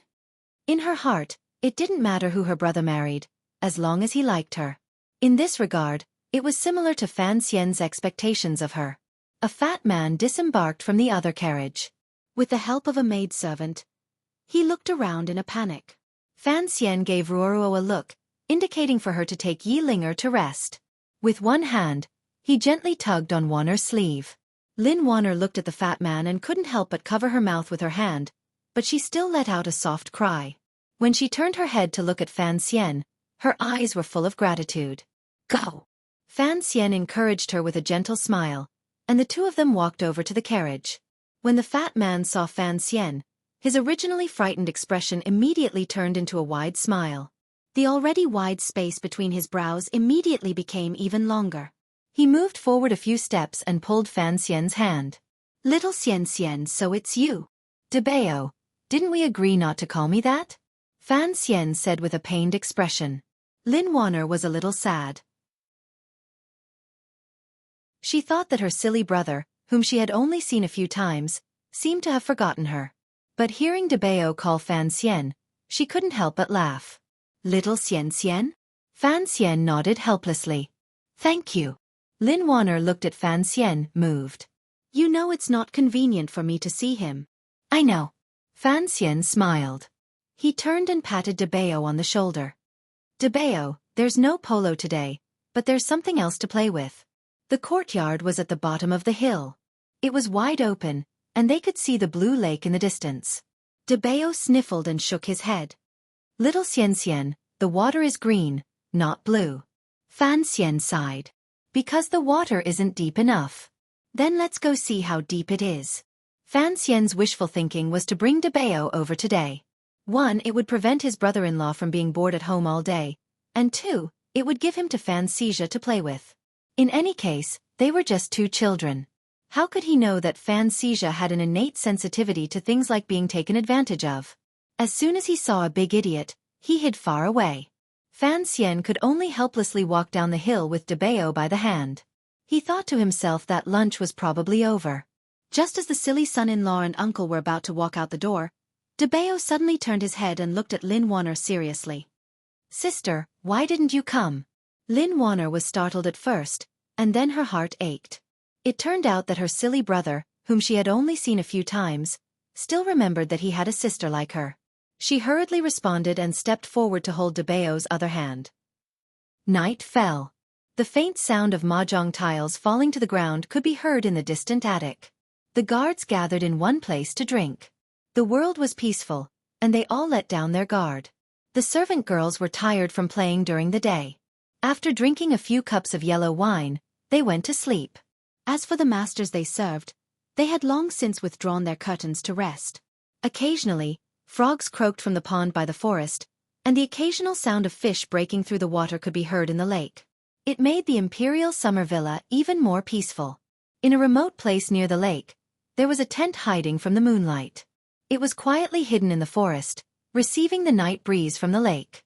It was the middle of the night, when no one was whispering. In the tent, a young couple were whispering to each other.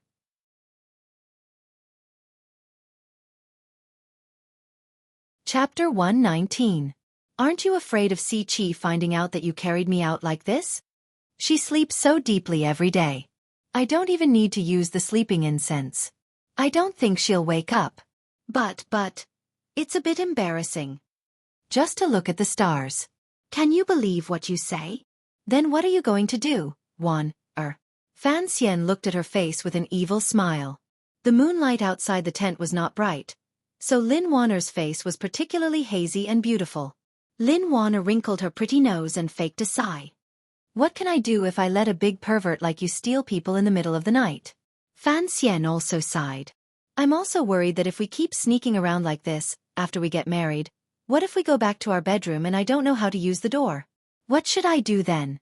Lin Wanner spat at him. She was afraid that his thoughts would really turn to evil. After all, it was the dead of night, and the two of them were alone. If he really wanted to do something, she would be powerless to stop him. Fan Xian didn't know the girl's thoughts. If he knew that Lin Wanner was already thinking that she was powerless to stop him, he would probably have leapt forward a long time ago. As the saying goes, it's not that it's impossible, but it's that it's not that it's impossible. In Fan Xian's mind, once a girl thought that she was powerless to stop him, then she was already prepared not to stop him. The two of them lay on the soft mattress. The mosquito net was pulled open a crack. Looking out, they could see the starry sky. The moon was dim, so the stars were particularly bright. In the dark night with a hint of blue, they gently watched all the couples on the ground. Lin Wanner reclined in Fan Xian's arms. Fan Xian only smelled a light fragrance. His chest and abdomen were the girl's soft and bouncy back. The summer youth's green robe was thin, as if there was no fabric between the two of them. Without a doubt, any man who had yet to respond, regardless of whether he was 16 or 60, had already fallen to the stage of being worse than a beast. So Fan Xian nervously tightened his arms, bringing the two of them closer to each other, not leaving any distance between them. Confused or blissful, he felt every bit of touch and elasticity in his arms. Fan Xian began to perform magic. His right hand had been holding Wanner's hand, but in the next moment, it had somehow run to the girl's thin clothes. The tent was incomparably quiet, and even the slight sound of the waves on the lake seemed extremely bashful. After a long time, a few shameful voices came from the tent, along with the intoxicated voice of the young man. There are always some things in the world that cannot be seen with one's eyes. It is really difficult to grasp. Very difficult to grasp. Lin Wanner's ears were red, and she made a sound of agreement. She twisted her body to free herself from Fan Xian's demonic grasp, but she was no match for the explosive power of a virgin. Her body was teased until it became more and more limp. In her desperation, she coughed and forced herself to look weak. As expected, Fan Xian was startled, thinking that she had caught a cold. He hurriedly recited the heart-cleansing kindness mantra a few times to suppress his desires. He straightened her clothes and pulled the blanket over her. Lin Wanner's embarrassment had not yet faded, but she felt a little amused and touched. Afraid that he would change again, she rolled her eyes and changed the topic. Today by Jen. I saw that you made some fresh things. If I were to sell them, I'm afraid they would sell for a lot, right? She was talking about the barbecue condiments and the tent they were currently living in. Fan Xian was now a little dissatisfied. He said in a hoarse voice, "You are a princess. Why are you worrying about such a small amount of money? Come, let's kiss again." Lin Wanner was both embarrassed and anxious. You open a bookstore and you make tofu. People think you like to do business. Fan Xian thought that making tofu was one thing, but eating tofu was another. He replied with a pained expression, "I have to prove that I can make money. Only then will our uncle, the emperor, be at ease when he leaves the palace treasury to us to manage." After he entered the capital, he had focused on doing business and befriended Qingyu Hall for this matter. The two of them had finally calmed down. They hugged each other, gazed at the stars, and chatted idly. Somehow, they began to talk about Fan Xian's visit to the Prime Minister's manor a few days ago. "Father, is he well?" Lin Wanner asked with concern. She rarely saw her father, but she still missed him. Today, she had seen her foolish brother and thought of how her second brother, Lin Gong, had died young. Her father was alone, and he must have been very sad. As his son, she was unable to serve him. Fan Xian knew what she was thinking. He comforted her. He's fine. After we get married, we can be filial together. It's better than now. Oh right. The Prime Minister has really agreed to our marriage. Their voices grew lower and lower until they could not be heard. They disappeared into the quiet night by the lake. As for what else happened that night, they would have to think about it later. The next day, the sky was bright. It was impossible for the two of them to still be in their tents. Otherwise, if the guards and maids found out that their mistress and future master had been affectionate outside all night, it would certainly become the most sensational gossip in the capital. Fan Xian and Lin Wanner opened their eyes on their respective beds. They rubbed their eyes, turned over, smiled, reminisced, and foolishly stretched their bodies. After everyone got up, they began to eat at separate tables. The maids and servants busied themselves. Lin Wanner sat at the round table, gently putting shredded pickled vegetables into Debao's bowl of porridge. She did not even glance at Fan Xian. On the other side, Fan Xian smiled foolishly and blew at his sister's bowl to cool it down. It seemed like a special brother-sister bond. Fan Xian and Lin Wanner did not look at each other, but there was some kind of emotion between their brows. The whole hall began to emit the smell of happiness. The sensitive Yi Linger and the intelligent Fan Ruoruo looked at each other suspiciously, and then tacitly averted their gazes. It was still early. After eating, Fan Xian was about to find a secluded place in the woods to exercise and maintain his daily practice. To his surprise, Yi Linger walked up to him, cupped her fists, and asked for his guidance. After Yi Linger returned to the manor, she told her father about the contest outside the royal courtyard. Yi Zhong asked about it in detail, and praised Fan Xian's response. He said that Master Fan had been able to evade the assassination attempt and cut open Cheng Jushu. He was indeed extraordinary. Hearing her father's words, Yi Linger was finally convinced of Fan Xian's abilities. But she adhered to the ideals of the Yi family, and whenever she found an opportunity, she would sincerely ask Fan Xian for guidance. Asking for guidance only proved that Yi Linger was not convinced to the bone. Fan Xian rarely trained with others. Back in Danzhou, he was a pitiful character who was beaten by Uncle Wu Zhu. So today, he had the right to give advice to Yi Linger, a 7th-level master. He could not help but feel a little happy. His words of advice were sincere, but Wu Zhu was not a good teacher, and neither was Fan Xian. He could only tell her how to punch straight, and how to save energy. He could only start from the surface, and could not sum up a complete theory. The so-called little tricks were Fan Xian's current set of killing techniques. But it was not convenient to teach them to others, especially to a beautiful girl with eyes as clear as jade. Besides, Fan Xian was not an honest person who would dig out the heart of anyone he met, so it was impossible for Yi Linger to learn the essence of Wu Zhu's killing techniques. But in the end, she had made some progress. Fan Xian smiled. Today, he had finally seen the Yi family's Luyun Sanzhou clearly. It turned out that a simple pair of hands could evolve into so many attacking methods. Even Yi Linger had the power to break through the wind and kill gods. If it had been Yi Zhong or Yi Luyun himself, perhaps the coffin breaker would have been enough to break the stone tomb, and the Sanzhou would have been like a withered twig, making it impossible for the opponent to dodge. After a series of punches and palms, Fan Xian was very satisfied with the degree of flexibility of Yi Linger's body. But the way he looked at her slender waist with a smile was a little strange. Yi Linger did not notice his gaze, or she would have been furious. She was still immersed in the perfect coordination of Fan Xian's attacks, the angle of his attacks, and the feeling of their perfect coordination. She was deeply shocked. In short, this was not a bad deal. After a long time, a cry of pain came from the forest. Fan Xian walked out, rubbing his wrist. Behind him, Yi Linger also walked out, holding her nose. She had finally become completely obedient. In truth, for everyone in this world, life was like a running account. It was just one step after another, repeating itself day after day. It was inevitable that it would be a little boring. But these two things, power and wealth, seemed to guarantee that a running account would occasionally have some new numbers appear.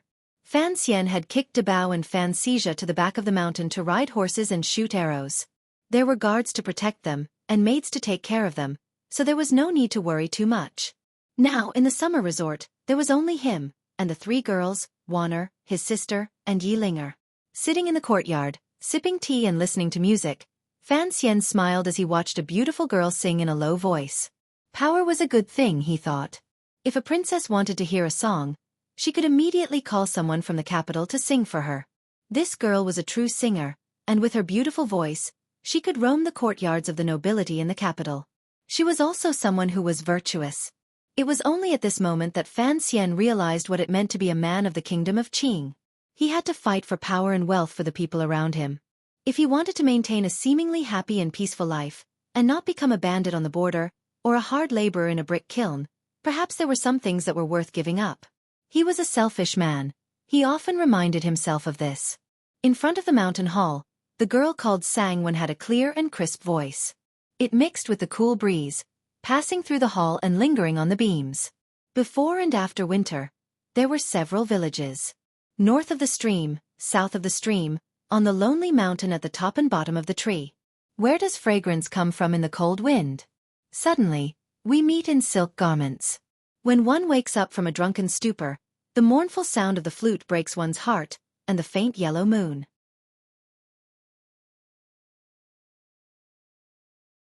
Chapter 120. Good song, good words. Fan Ruoruo smiled and sighed. Miss Sang's singing skills are indeed extraordinary. Sangwen was pleased to receive praise from the famous young lady of the Fan family. She blushed slightly as she bowed. The scenery of winter and the coldness of spring make this scorching summer a bit more refreshing. Lin Wan nodded in agreement.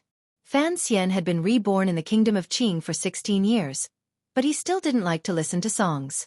He often missed Yang Zhongwei's singing from his previous life. Thinking of Yang Zhongwei, he thought of He Zhongwei, who had often come to Fan Manor to pay his respects. He frowned, and for some reason, he loathed that gifted scholar. But the line in Sangwen's song, suddenly meeting in a white silk robe, had stirred up something in him. The white silk robe consisted of white silk sleeves and a thin silk undergarment, as plain as a white plum blossom. And when he had first met Wanner in front of the incense burner table in the Temple of Qing, hadn't she been wearing a white robe, like a plain plum blossom? But that winter plum blossom had the smell of a chicken leg. Fan Xian unconsciously looked at Lin Wanner, and found that she was also looking at him. When their eyes met, Fan Xian smiled, and Lin Wanner blushed slightly. Although Yi Ling had long since acknowledged Fan Xian's abilities, seeing the dark ripples in front of her still made her feel uncomfortable. She coughed. I don't really like listening to songs. Fan Xian laughed. It seems that Miss Yi and I are both coarse people. Calling himself a coarse person was one thing, but his words dragged Yi Linger in as well. The other 2 girls couldn't help but laugh. Even Sangwen, who had been in a daze, couldn't help but cover her mouth. Fan Xian was the only man in the mountain hall. Beside him sat his sister and Wanner. Yi Linger sat next to Wanner, and the atmosphere was filled with the faint scent of a young girl. It made Fan Xian feel very good, and he sighed that his life had not been in vain. As long as Princess Rojia wasn't by his side, Fan Xian thought with some fear. Young girls were the most beautiful things in the world, but if they always looked at you as if you were a husband in 10 years, then that wasn't good. At that moment, Sangwen suddenly gathered her courage and curtsied. I would like to ask Master Fan to say a few words. In the capital, artists competed with their extravagance and the level of their fans. It depended on whether the people who listened to their songs were princes or dukes.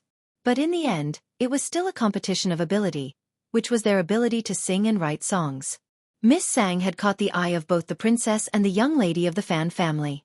Naturally, she was an important person, and she thought about her songs and poems day and night. Today, by chance, she had met Master Fan, who was famous in poetry in the capital. She could no longer be reserved, and regardless of the difference in status, she bravely made this somewhat presumptuous request. Fan Xian was startled, but Lin Wanner and his sister were already giggling as they allowed him to write. Even Yi Linger opened her eyes wide in curiosity, wanting to see what kind of sentence he would come up with. Fan Xian was annoyed to the point that he had no choice but to go into the inner room and lay out some paper and ink. Ruoruo had long since sat down in front of the desk, brush in hand, and waited. It turned out that Fan Xian was just a page boy. The three girls who followed him into the room couldn't help but laugh when they saw this. "My sister's handwriting is better," Fan Xian explained a little awkwardly. Although he had practiced calligraphy diligently in Danzhou, it was still not as beautiful as his sister's, so he simply let her do it. Not long after, Ruoruo had written down a few lines that Fan Xian had recited in small, delicate script. When Sangwen first heard it, her eyes brightened. She nervously took the piece of paper and read it carefully. She was overjoyed, and bowed to Fan Xian. "Sangwen thanks Master Fan for the poem. Words cannot express my gratitude." Lin Wanner and Ruoruo also nodded repeatedly, believing that Fan Xian's poem was worthy of the word gratitude. If Sangwen composed a good song and sang it all over the capital, she would probably have a few more good years ahead of her. Fan Xian was copying Tang Xianzu's clever line today. "So the beautiful flowers and purples bloom everywhere, but like this they all give way to broken wells and decadent walls. A beautiful scene on a fine day, but heaven forbid it. Whose courtyard is it to delight the heart and delight the heart?"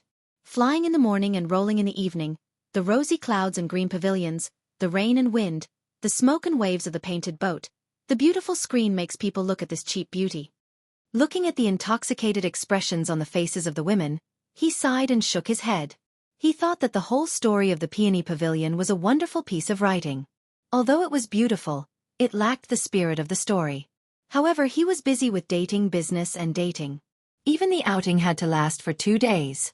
How could he have the time to think about it? It seemed that the work of spreading advanced culture was indeed very difficult. It's a little too tragic. Yi Linger, who had been silent all this time, was a little slow to react. She only now realized the true meaning of the line, and spoke sadly.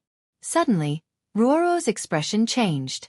She thought of the line, "A beautiful scene on a fine day, but heaven forbid it." It had already appeared in Story of the Stone, where Lin Daiyu played the drinking game. If Sangwen sang this line all over the capital, wouldn't people immediately know that Story of the Stone had been written by her brother? But seeing that Fan Xian seemed to have forgotten about it, and that deep in her heart, she also wanted her brother to make a name for himself. She couldn't help but smile, and she didn't mention it again. The outing ended satisfactorily.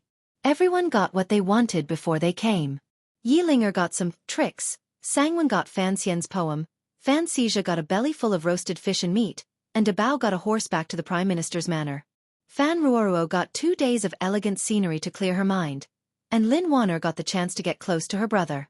Fan Xian got the most, but he couldn't say it. If it ended like this, everyone would be happy. But when Fan Xian heard Wang Qinyan's report, he frowned. He really hadn't expected things to be so coincidental. The Crown Prince was coming. Retreat! Hearing that the Crown Prince was coming to the summer residence that day, Fan Xian didn't say anything else. He ordered Wang Qinyan to arrange for his group to retreat back to the capital. What a joke! If the Crown Prince was coming to spend the summer, would he dare fight for territory with him? Furthermore, the Fan family had always been considered part of the Second Prince's faction. The Prime Minister had broken off relations with the Eastern Palace, and the Overwatch Council was clinging to the Emperor. Although the power behind Fan Xian was great, they were all the Crown Prince's most hated targets. If the two sides really did meet, even if Fan Xian had a fake princess at his side and the young ladies of the Yi and Fan families, if the Crown Prince really wanted to humiliate him, Fan Xian would have no one to go to. The Emperor had said at the Green Bamboo Tea House by the Lujing River that Fan Xian should be able to live comfortably in the capital. But the Crown Prince probably didn't like Fan Xian being comfortable. If there was a difference of opinion between father and son, Fan Xian didn't have the arrogance to think that the Emperor would deal with his own son for the sake of a mere official son. So he had to retreat, cleanly and efficiently. He didn't want to give the Crown Prince a chance to see him or humiliate him. At the same time, he didn't want to give himself a chance to be humiliated and beat the Crown Prince after he was humiliated, committing a heaven-defying crime. He had come confidently, but now he had to retreat in fear. Fan Xian didn't feel good about it. Lin Wanner frowned unhappily. Brother Chengqian wasn't a tiger, so why was her husband so afraid?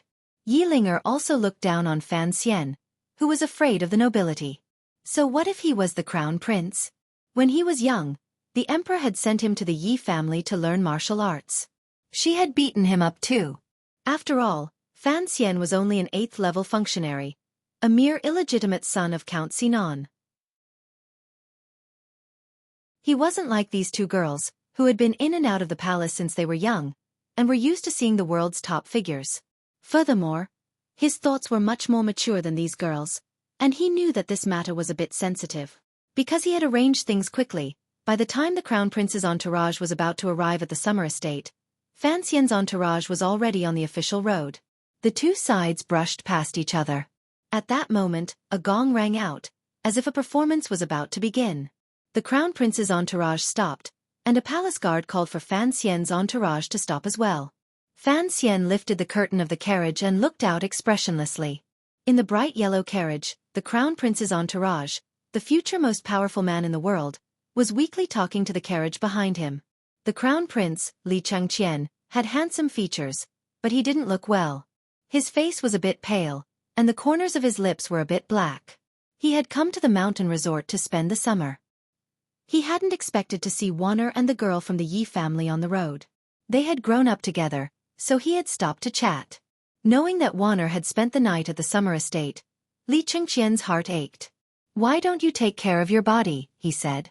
"The imperial doctor said that you are most afraid of cold." Yi Linger laughed and interjected. "Sister Lin, you don't have to worry about that. You have a famous doctor by your side." Lin Warner frowned and looked at Yi Linger. "It's already summer," she explained with a smile. "How could I catch a cold?" But he didn't change the subject. The Crown Prince was very curious about what Yi Linger was talking about, and asked for more details. Only then did he learn that the person in the carriage in front of them was Warner's future husband. He was very surprised. The Fan family's underground fighter? He has become famous recently. Quickly have him come and let me take a look. "Forget it, Your Highness. Don't scare him," said Lin Warner awkwardly. The Crown Prince frowned. "The Emperor's family has a few poor relatives.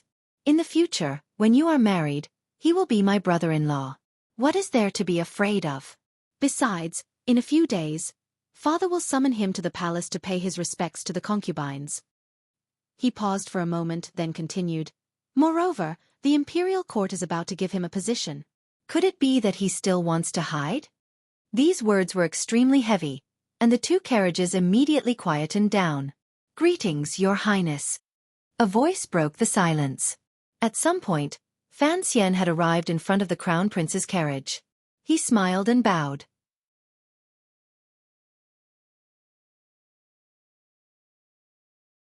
Chapter 121. The Crown Prince, Li Changqian, had a weak temperament and a weak body.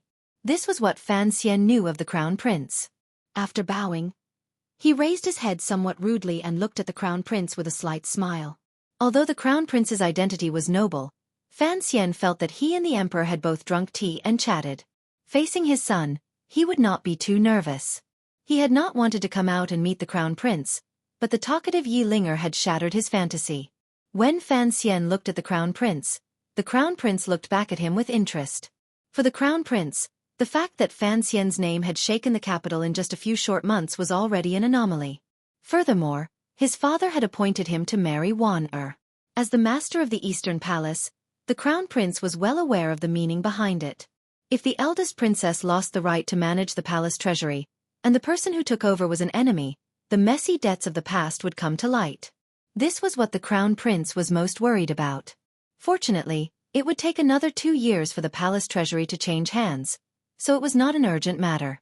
But the Fan family was on good terms with King Jing, and Crown Prince Jing's son, Li Hongqing, was on good terms with his second brother. The Crown Prince frowned slightly. Looking at the beautiful young man below the carriage, he momentarily forgot to speak. The advisors in the Eastern Palace were now divided into 2 factions. Whether to attack or pull the Fan family was still being considered. If it was a normal manner, the Crown Prince would not care too much. But the Fan family was different. The grandmother of the young man before him was his father's wet nurse.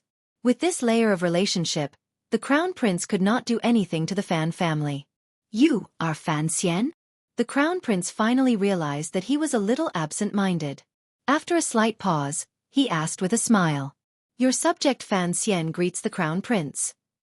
Fan Xian bowed again with great respect. I did not know the Crown Prince's carriage was here, so I did not get out. Please forgive me, Your Highness.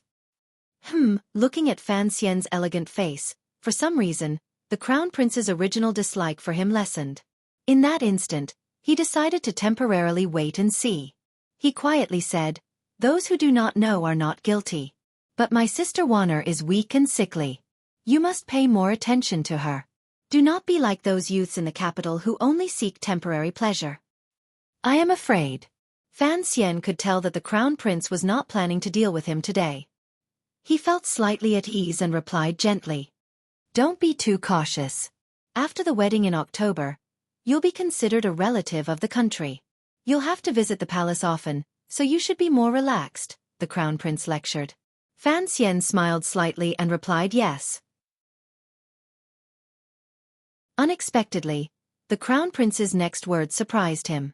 "Envoys from Dongyi and Northern Qi will soon enter the capital. Because the incident at Nyolan Street is related to you, the court has decided to make you a deputy and temporarily raise your rank. I am informing you ahead of time so that you can make some preparations and not panic." The Crown Prince spoke lightly, thinking that he had unknowingly done Fan Xian a favor. Fan Xian paused for a moment, then said, "I am the functionary of Taichung Temple. I am afraid it would be inappropriate for me to participate in national negotiations." The Crown Prince snorted coldly and said, "If you don't have any achievements, how are you going to face yourself in court in the future?" Fan Xian could tell that the Crown Prince was a little angry. He quickly agreed and thanked the Crown Prince, then moved aside to make way. The Crown Prince waved the black horsewhip in his hand with golden threads and nodded his head in satisfaction. He then turned to Lin Wanner and warmly said, "You should go to the palace more often. I miss you very much." He paused and then said, "Recently, I often have a headache." There was nothing strange in the Crown Prince's voice, and his expression was as gentle as ever. But Fan Xian could see a trace of unease in the Crown Prince's cowardly eyes. Lin Wanner smiled and said nothing. "Crown Prince, let's go." The Crown Prince's carriages began to move, moving slowly in the direction of the mountain resort. Fan Xian didn't dare move until the carriages had disappeared at the end of the road. Only then did he let out a sigh and stretch his stiff waist. He smiled bitterly and shook his head. Being an official is a tough life. "Don't tell me you dare have thoughts of disloyalty?" Yi Ling mocked him. "Ling don't talk nonsense." Xija was afraid of Ruoruo, and Yi Ling was afraid of the little tiger. Lin Wanner was angry, and Yi Ling immediately jumped back into the carriage. Lin Wanner walked to Fan Xian's side and saw that he was still looking in the direction the carriage had disappeared in. She couldn't help but sigh. "I know what you're worried about. But none of my 3 brothers are easy to get along with. I think it's best if you don't side with any of them." Fan Xian had always acknowledged Lin Wanner's political wisdom, which she had cultivated deep in the palace. He nodded solemnly, then suddenly thought of something. What about the youngest prince? Is he also a difficult person to deal with? Wan Yun is only 8 years old. He doesn't understand these things. Lin Wanner continued to comfort him. The nominal position of Taichung Temple's son-in-law, joining in on the ceremonial negotiations, has been done before. It's not as if the Eastern Palace really wants to recruit you. Don't worry. Fan Xian smiled, thinking that he was already quite relaxed, but he still faked a sigh. "It's just that when I see the Crown Prince of the Eastern Palace, the future ruler of the Kingdom of Qing, I can't help but feel nervous." It was strange. Although in his previous life, the highest official Fan Xian had seen before his illness had only been the headmaster of a school, after his rebirth, perhaps because he had been born into a family of officials, he didn't feel nervous when he saw important people. Even when he saw the emperor a few days ago, he was able to hide it well. Lin Wanner couldn't help but laugh. She pulled on his sleeve. "Didn't you hear what the Crown Prince said? Before the wedding, you have to go to the palace to pay your respects to the various concubines. If that ancestor is happy, it's not impossible for him to see you. After walking through a dozen palaces, even if you're nervous, you'll become numb." Ancestor? Fan Xian knew that Lin Wanner was talking about the Empress Dowager, who lived deep in the palace. For some reason he shivered. "Let's go." "Your Highness has already gone so far. Why are you still standing there looking at the horses?" But Fan Xija, who had been silent for a long time, finally couldn't help but yell from the carriage in front. De Bao, who was in the carriage in the middle, heard someone yelling and also yelled happily. Fan Xian laughed. With a wave of his sleeve, he threw all these thoughts to the back of his mind. In Fan Xian's mind, since he was lucky enough to live again, he had to live it to the fullest. Women, money, power. He couldn't complain that it was too little. But after entering the capital, he saw the murky waters and couldn't tell how deep they were. He couldn't help but feel annoyed. Donbua Bookstore's business was good. The last few chapters of Story of the Stone were about to be printed, and money was coming in. In the future, even if he took over the palace treasury, he would find a way to leave it to Qingyu Hall and Fan Xizha. As for the matters of the court, his father, Chen Pingping, and his mother's former comrades would stand in front of him. As for the dangers lurking in the dark, he had Uncle Wu Zhu as his bodyguard. Even if Uncle Wu Zhu didn't want to see the sunlight that time on Yolon Street, Fan Xian felt that he had the ability to protect himself. So all of a sudden, he felt that he had the potential to become a free and unfettered rich man. This was still just a fantasy. He and the people around him all knew this. Snapping his fingers, Fan Xian looked calmly at the dirt road outside the carriage window. What a coincidence, he said. North, south, east, west, and west of the capital, there are 13 royal residences, 2 temporary imperial residences, and 1 hunting ground. Given the crown prince's status, he could use any of them. Why did he come to the summer estate today? The summer resort is far from the capital, and it's quiet. That's why we chose this place first. After setting off again, he and Wang Qinian were alone in the carriage, so they spoke very directly. Wang Qinian also frowned. If someone deliberately let the crown prince come to the summer resort so that we could have a conflict with the crown prince, this kind of arrangement is too complicated, and it won't necessarily be effective. Fan Xian shook his head, a slight chill in his eyes. As long as there are people by the crown prince's side, it wouldn't be difficult to slightly influence the crown prince's destination. And my reputation in the capital has always been based on the word arrogant. I reckon that whoever arranged for us to meet the crown prince by chance wouldn't have thought that the crown prince wouldn't be angry at me for stealing his silver, and that I would behave myself. It's just that I don't know the rules of the palace. For example, how long does it usually take for the crown prince to travel out of the capital? We arrived at the summer resort yesterday. If the crown prince decided to come here a few days ago, then we can be sure that this was a coincidence, and not an arrangement by someone with ulterior motives. Wang Qinian analyzed. Fan Xian shook his head again. I already asked the princess when I was in the carriage. When the crown prince travels, as long as he doesn't stray more than 28 miles from the capital, then he only needs to report to the palace. All the preparations will take about a day. Looking at the time we met, the crown prince will probably leave the palace this morning. Wang Qinian looked at Fan Xian worriedly and said in a low voice, what benefit could the person who arranged this matter have? Fan Xian laughed. There are many benefits. If the crown prince really humiliates me, I reckon that the Fan family will have no choice but to carry the flag and show our allegiance. Is it the second prince? Wang Qinian probed. Fan Xian thought that during this period of time after entering the capital, the second prince had repeatedly summoned him, but he had never met him. He really didn't know what kind of character this man, who was unwilling to be a peaceful prince, was. However, he would not judge everything arbitrarily. In a quiet voice he said, who knows? Everyone in the palace is like a demon. I don't care. It would be a lie to say that he didn't care. He still arranged for Wang Qinian to get out of the carriage to see if anyone was following them. He believed that with Wang Qinian's ability, if someone was secretly watching him on the official road, then he would certainly be able to catch them. If there was no one watching over his caravan to facilitate that chance encounter on the official road, then it could only mean that he was overly sensitive and paranoid.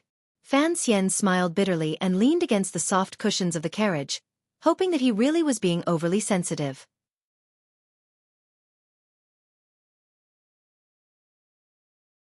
Chapter 122.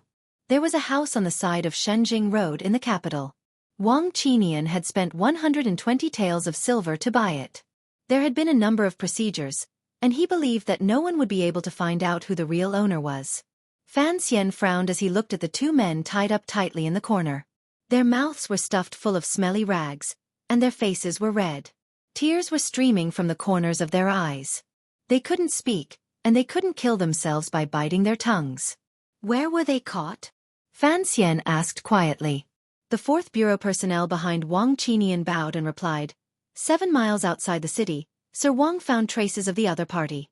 After they were stopped by us, they tried to quibble, but they couldn't withstand our investigation, so they admitted to it. After you left the capital yesterday, these 2 people have been following you. I don't know what method they used to inform their people, but I don't know what relationship they have with the Eastern Palace to arrange this coincidental meeting. Fan Xian furrowed his brows. He had not thought that his random guess would actually reveal a clue to a conspiracy. It looked like it was not that he was too wise, but that his enemies were too stupid. Jingdo was too dark, and everyone had a forked black tail behind them. He also understood that the investigation his subordinates spoke of must have involved torture. But since they had admitted to it, no one cared what methods they used. Did you find out who they were? Fan Xian asked Wang Qinian in a low voice. Wang Qinian shook his head. The less I know, the better. So I waited for you to interrogate them personally. Fan Xian nodded. He was happy with his cautiousness, but then he fell into deep thought. He looked at the 2 men in the corner, and could easily see something else in their eyes. They had such a determined expression, but had not been trained in torture. Firstly, they couldn't be from the Overwatch Council, and secondly, they couldn't be from the palace. They had already been examined and found not to be eunuchs. So the most likely culprit was the 2nd prince's personal power. Of course, the great prince at the foot of Yin Mountain couldn't escape suspicion. At that moment, Fan Xian suddenly thought of something his father Count Sinan had said. When you don't know who your enemy is, don't make random enemies. Even if you know who your enemy is, so what? If he found out that it was the 2nd prince who did it, could he really kill his way into the manor? Fan Xian smiled bitterly. He knew that some things were better left unclarified. There's no need to ask. Fan Xian rubbed the space between his brows. It seemed he was a bit depressed there. Kill them all. Yes. His subordinates were all malicious spirits of the Overwatch Council, so they were not surprised by this bloody order. They calmly walked forward, pulled out the knives at their sides, and stabbed them into the waists of the 2 men. 2 spluttering sounds rang out, and the 2 men's feet kicked wildly. Their eyes rolled back, and they died. Bury him properly, Fan Xian ordered. He didn't put on any pretentious expression of sorrow. Yes, the subordinate replied. After leaving the courtyard, they walked through the small alleys of the capital for a long time before they stepped onto the main road. Wang Qinian accompanied him for a walk, maintaining the silence and courtesy that a subordinate should have. Fan Xian suddenly said, When will the envoys from Northern Qi and Dongyi arrive? The council should have this information. Wang Qinian replied, From the moment they enter the country, the 4th Bureau has been assisting the local authorities in receiving them. Judging by the date, they should arrive at the beginning of next month. Fan Xian nodded. Help me find out who they are. Also. He paused for a moment. If this doesn't count as breaking the rules, could I trouble the council to ask our spies in Northern Qi to bring back some information?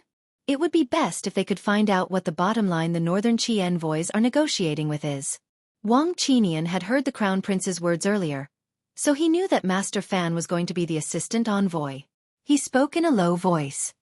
Yan Bingyun, the son of the head of the 4th Bureau, Yan Ruahai, has been lurking in Northern Qi for 4 years. He's had some success, so I reckon he should have some good information. Fan Xian reminded him, Don't talk about this kind of thing too much in the future. If Northern Qi found out, I'm afraid Master Yan's son would be in danger. Wang Qinian smiled. Master, as the commissioner, you have the authority to know about this. Fan Xian also smiled. It's better to know less about this kind of thing that involves taking responsibility. Wang Qinian looked at the gentle smile on Fan Xian's handsome face and thought of the murders in the council. He couldn't help but feel a little strange. If it's better not to know, then why do you still need to investigate? The deaths of those 2 men don't seem necessary. Fan Xian calmly replied, Although it's better not to know, we still need to investigate. Those 2 men must die. Because I have to let others know that I know what they don't want me to know. The 2 lives are a warning to them not to try to manipulate me again. It seems that Nyolan Street didn't make those high and mighty people behave themselves. The death of my brother-in-law at the foot of the Tsang Mountains was caused by Sigu Jian. Perhaps they think I'm easy to bully? Although the series of no was a bit of a tongue-twister, and Wang Qinian was a bit confused, he gradually understood the meaning and nodded. Fan Xian suddenly smiled. Don't worry. I've never seen blood or dead people. You don't know how I grew up. In the days that followed, the world was peaceful. The deaths of the two nameless men didn't seem to matter. But Fan Xian was sure that this matter had already begun to take effect. Occasionally, he would go to Taichung Temple to do his morning roll. Occasionally, he would go to Donbo bookstore to collect money. Occasionally, he would go to the tofu shop to work. Occasionally, he would go to the Prime Minister's manor to get closer to his future father-in-law. Occasionally, he would sneak into the royal courtyard to fall in love. Occasionally, he would stay at Fan Manor to tell his sister stories and copy books. That night, he washed up and prepared to go to bed. His gaze fell on the black leather suitcase that had been carelessly tossed to the side. He didn't know what was in the suitcase, so he was naturally curious. But after staying in the same room for so long, and not knowing where the key went, he couldn't help but feel a bit numb. Of course, if he knew that Chen Pingping also cared about the suitcase, he would certainly reevaluate its value. He wouldn't just toss it in the room like trash. Instead, he would dig a large hole under the bed and cover it with 3 layers of steel. Where was the key? It was as if God had suddenly heard the greatest question in his heart. A cold voice rang out in Fan Xian's ear. The key is in the palace. Then, without any wind, a black stick came from the heavens and smashed viciously into Fan Xian's back. There was a muffled sound. Fan Xian couldn't dodge in time, and was heavily knocked to the ground. His back hurt, and he coughed in pain, blowing a few strands of dust from his face. You've regressed.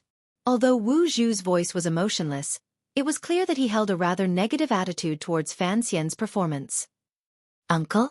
Fan Xian had grown accustomed to this kind of life. With great difficulty, he crawled up from the ground.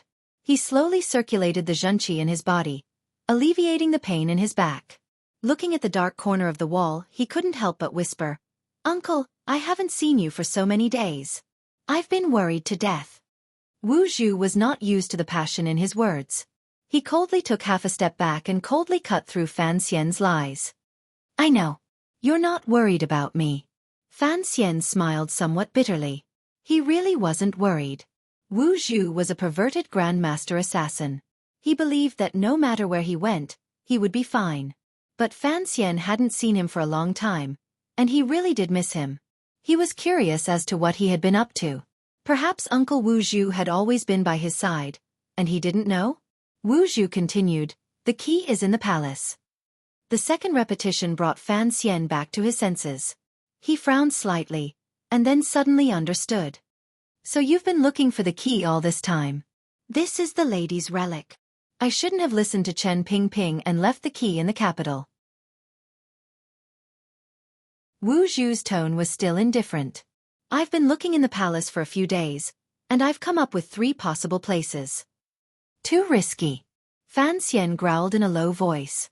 Deep in his heart, he was a little angry. Although Wu Zhu had the power of a grandmaster, the palace was no place to be trifled with. The guards were all experts, and Fei Jie had once mentioned that the most mysterious of the 4 grandmasters had always been hidden within the palace. Wu Zhu had risked staying in the palace for so many days. If he had been discovered, the mysterious grandmaster would have acted. With the addition of 500 armed guards, even if Wu Zhu's skills were divine, he wouldn't have been able to come out alive. As if he hadn't noticed Fan Xian's anger, Wu Zhu continued to speak. Do you want the key? Fan Xian calmed down. He understood why Wu Zhu had come today. Wu Zhu had always been a person who hid in the dark. If there wasn't something they needed to talk about, Fan Xian suspected that Wu Zhu would never see him again, and would only protect him from the shadows. And tonight, Wu Zhu had come to ask for the key, not to ask for Fan Xian's opinion, but because this matter required his participation. But if it was difficult for Wu Zhu to take something from this world, what could Fan Xian help him with? As Fan Xian thought about it, he said quietly, What do you need me to do? There are 3 places in the palace that are difficult to enter, Wu Zhu said expressionlessly. Fan Xian was curious about which 3 places they were, and asked. Xingqing Palace, Hongguang Palace, and Guangxin Palace. Fan Xian smiled bitterly. Within the palace, these three places were the most heavily guarded. They were the residences of the emperor, the empress dowager, and the eldest princess. Not only were they the most difficult places to enter in the palace, but they were also the most difficult places in the world. I want you to think of a way to get that eunuch Hong Xixiang out of the palace for 2 hours. Fan Xian frowned slightly. Eunuch Hong? The head of the palace eunuchs, a senior statesman of 3 dynasties. I heard that he has been in the palace since the founding of the nation, and has great power. But if you want to steal the key from the palace, why do you want me to trick him out of the palace? What does this have to do with anything? He suddenly understood something, and raised his head in surprise to look at the black cloth on Wu Zhu's face. With a trembling voice he said, "Could it be that eunuch Hong is the most mysterious grandmaster in the legends?" Fei Jie had once said that of the 4 great grandmasters, one was Sigu Jian of Dongyi City, another was Ku He, the imperial advisor of northern Qi, and another was Yi Lu Yun of the kingdom of Qing. The last one was also from the kingdom of Qing, but no one knew who he was. Even with the power of the Overwatch Council, they could only vaguely sense that this great grandmaster was hiding in the royal palace of the kingdom of Qing. Wu Zhu shook his head. "I don't know. I haven't fought him, but I do know that in the palace, the one who can most easily find me is the eunuch Hong Xixiang." Fan Xian nodded. In his mind, given Wu Zhu's cautiousness, this old eunuch Hong must be an unfathomable figure in the palace. If even Wu Zhu was afraid of him, then perhaps eunuch Hong's identity as a grandmaster was already on the verge of being revealed.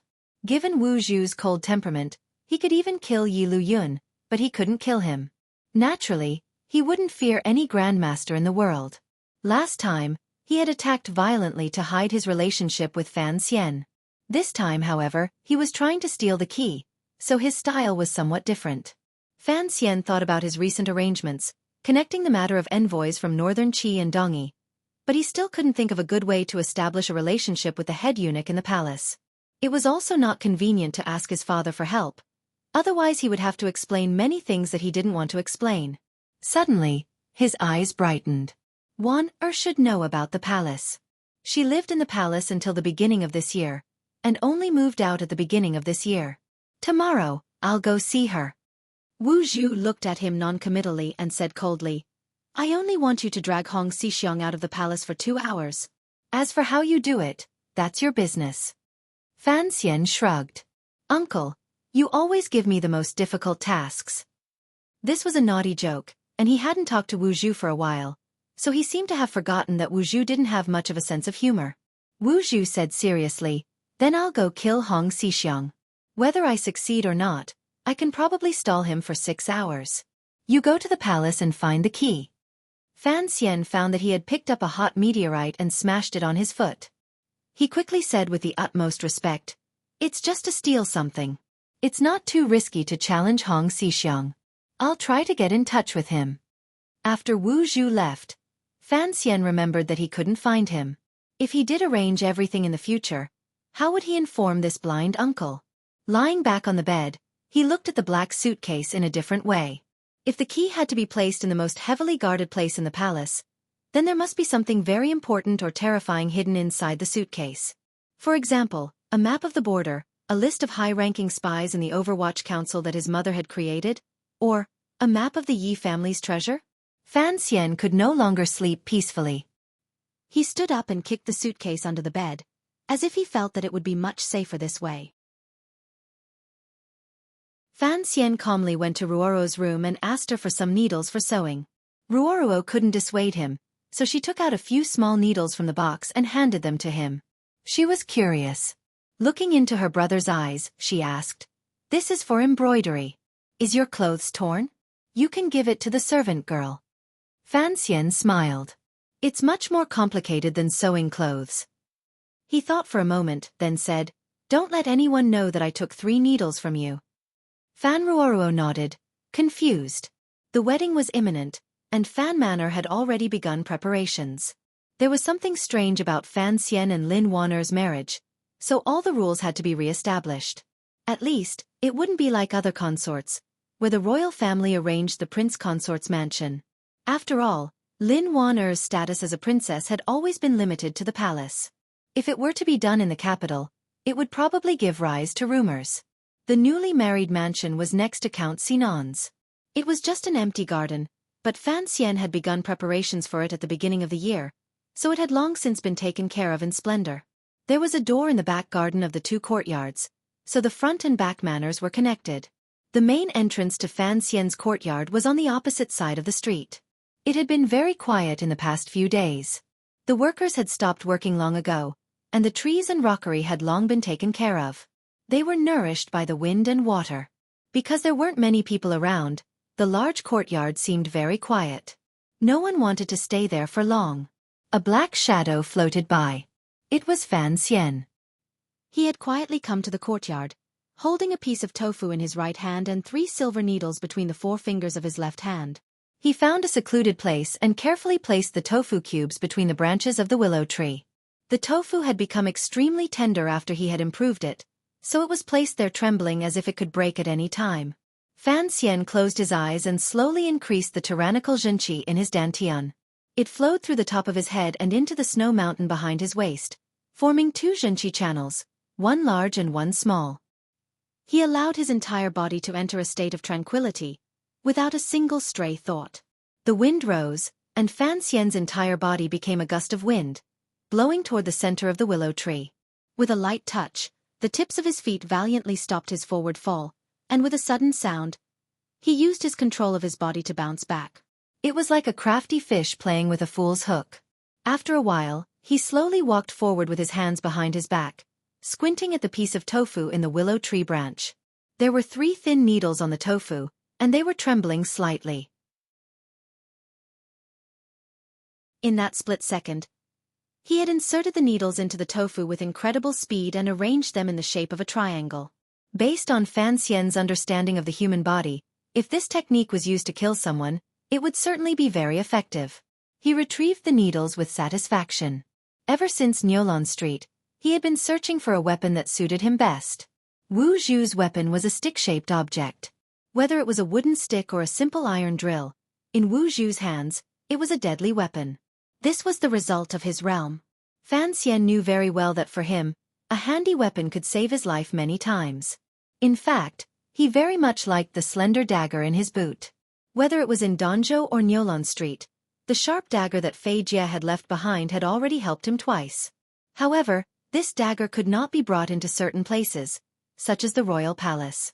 And Fan Xian knew that since the key was in the royal palace, he was afraid that, in the end, he would have to be like the swordsman in the novels of his previous life, and break through the forbidden area.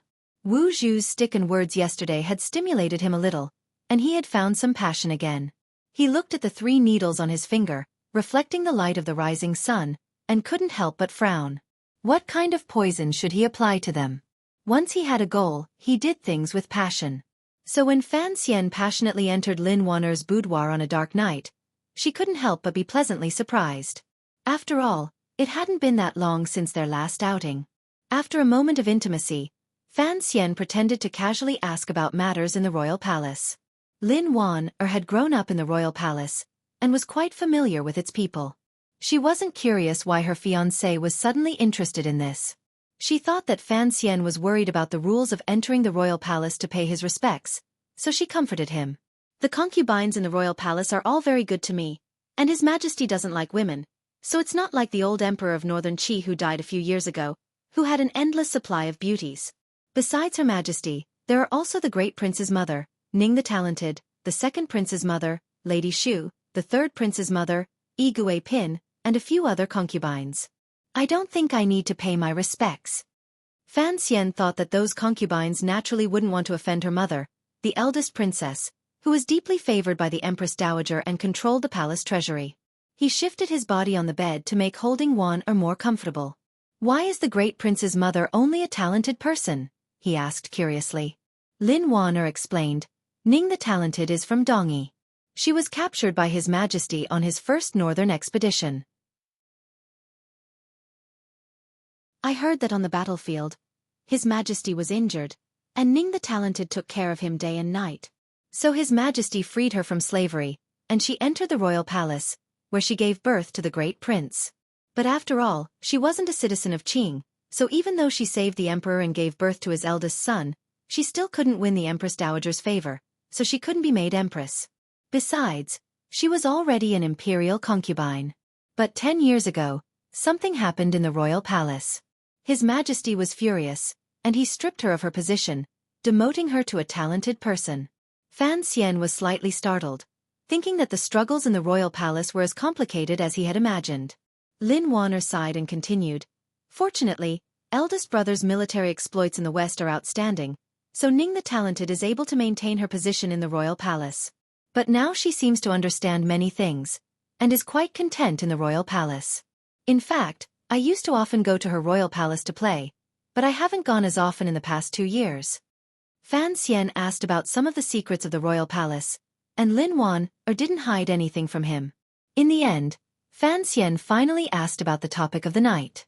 Very casually he said, "I hear that the head of the eunuchs, Eunuch Hong, is very powerful in the royal palace." Yes. Lin Wan'er was not a little tiger that night, but a kitten. She snuggled in his arms and gently rubbed her face. Eunuch Hong has been in the royal palace since the founding of the country. When the previous emperor was on the throne, he was trusted. Today, he still maintains his position as the head of the eunuchs, but he is old and doesn't care much. He basically stays in the Empress Dowager's palace. In the Empress Dowager's palace? Fan Xian's heart suddenly surged with many dark historical memories. "What is it?" Lin Wan'er asked curiously, her 2 large eyes blinking. Fan Xian pinched the tip of her cold nose and smiled. "It's nothing. It's just that if I want to have a good relationship with the royal palace, I have to do something about Eunuch Hong." "That won't be necessary," Lin Wan'er explained. "This old eunuch only walks around the royal palace.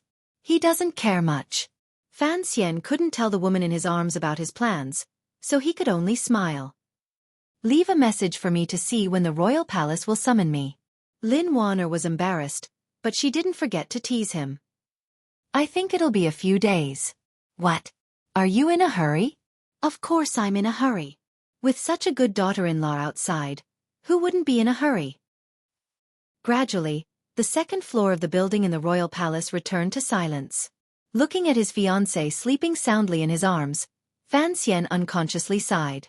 There were always many other things in life, and he hoped he could handle them well.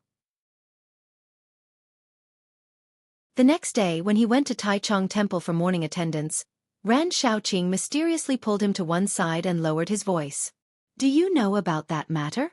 Fan Xian looked at the man's 30 or 40-year-old face, which still had traces of the handsomeness of the past, and played dumb. "What matter?" Ren Shaoqing sighed. "The office of the Grand Herald sent a message this morning, saying that they want to transfer you over there." The office of the Grand Herald was responsible for receiving foreign guests and handling matters between countries. Fan Xian was startled. He knew that the matter the Crown Prince was talking about had begun. He cupped his hands and asked, "Sir, why do you want me to be transferred over there? I've only been at Taichung Temple for a dozen days." Ren Shaoqing frowned. "Does Sir Fan have any connections in the Eastern Palace?" Fan Xian knew that he was asking about his father. He shook his head. "You know that my father rarely interacts with the palace, not even with the ministers." "That's true." Vice Minister Ran nodded. Count Sinan was famous for his stubbornness. Taking advantage of the special relationship he had with the emperor, he didn't even pay attention to the prime minister in the past, and was always on equal footing with the other princes. Ren Shaoqing thought for a moment. "I heard that the Eastern Palace suggested that you participate in this negotiation." Fan Xian didn't know how to respond, so he continued to play dumb. "What negotiation?" "The envoy from Northern Qi is here to discuss the aftermath of the war between the vassal states of the northern frontier, such as the payment of money. The envoy from Dongyi is here to deal with the assassination attempt on the second son of the prime minister at the foot of the Tsang Mountains. I heard that he brought a lot of money and beautiful women. The so-called negotiation is to see how the imperial court haggles with these 2 places." Ren Shaoan was the prime minister's disciple, so he naturally saw Fan Xian as one of his own. He cautiously reminded him, "If this matter is handled well, it will only be the icing on the cake. In any case, the soldiers have sacrificed their lives to conquer those territories. But if it is not handled well, and we don't get the benefits that the emperor expects, then it will be very inappropriate. As for Dongyi, this matter involves the death of the second son. If you are too weak, it will be difficult to explain yourself to the Prime Minister. But since the Imperial Court has allowed the Dongyi envoy to come, it proves that the Imperial Court doesn't want to pursue this matter too much. They only want to get some benefits. After all, Dongyi still has Sigujien. Fan Xian frowned. These matters were indeed complicated. Ran Xiao and continued with concern. Your identity is special. You and the Prime Minister are about to become father and son-in-law. If you try to cater to the Emperor's wishes, you will lose your father's wishes. So this is a very awkward situation. You must be careful. Fan Xian was startled. Only then did he realize the crux of the matter. He gratefully cupped his hands in salute. I am new to officialdom, and I don't know the intricacies of this. But this matter is a bit complicated. I am only an 8th level functionary. Even if the office of the Herald of Ceremonies sends me to assist, I fear that my words will carry little weight. Ran Xiaowen shook his head and sighed. This time you are the deputy envoy. You are at the peak of the storm. Who knows how many eyes are watching you? Why are they watching me? Thinking this, Fan Xian smiled and said, You worry too much, sir. There should be no problem. Indeed, Ran Xiaowen had worried too much. Although he didn't know what the Eastern Palace meant by sending him to be the deputy envoy, whether it was to rope him in or to make him lose the Emperor's wishes, Fan Xian had already made sufficient preparations. He was not afraid. In the afternoon, an official sedan chair came to pick him up. It traveled along the bluestone path, and in less than a quarter of an hour, the sedan chair entered the office of the Herald of Ceremonies.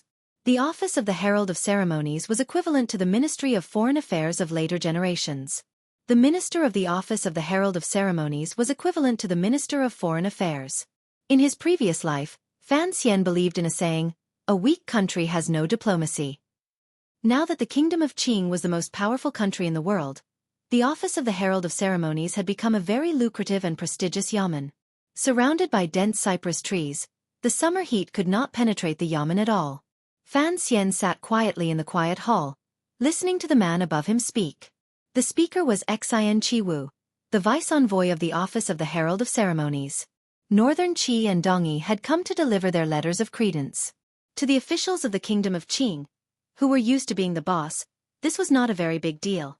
So the vice-envoy of the office of the Herald of Ceremonies was still sleeping at home. The person in charge of this matter was only a 4th-rank vice-envoy.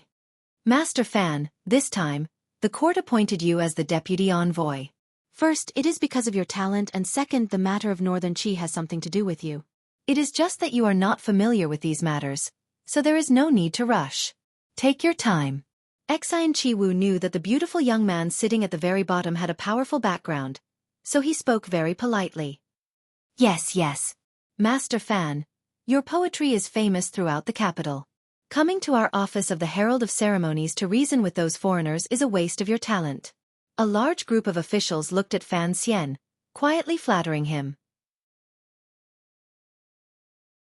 At the same time, they were afraid that this young master would steal all the credit from the office of the Herald of Ceremonies. They couldn't help but look a little embarrassed.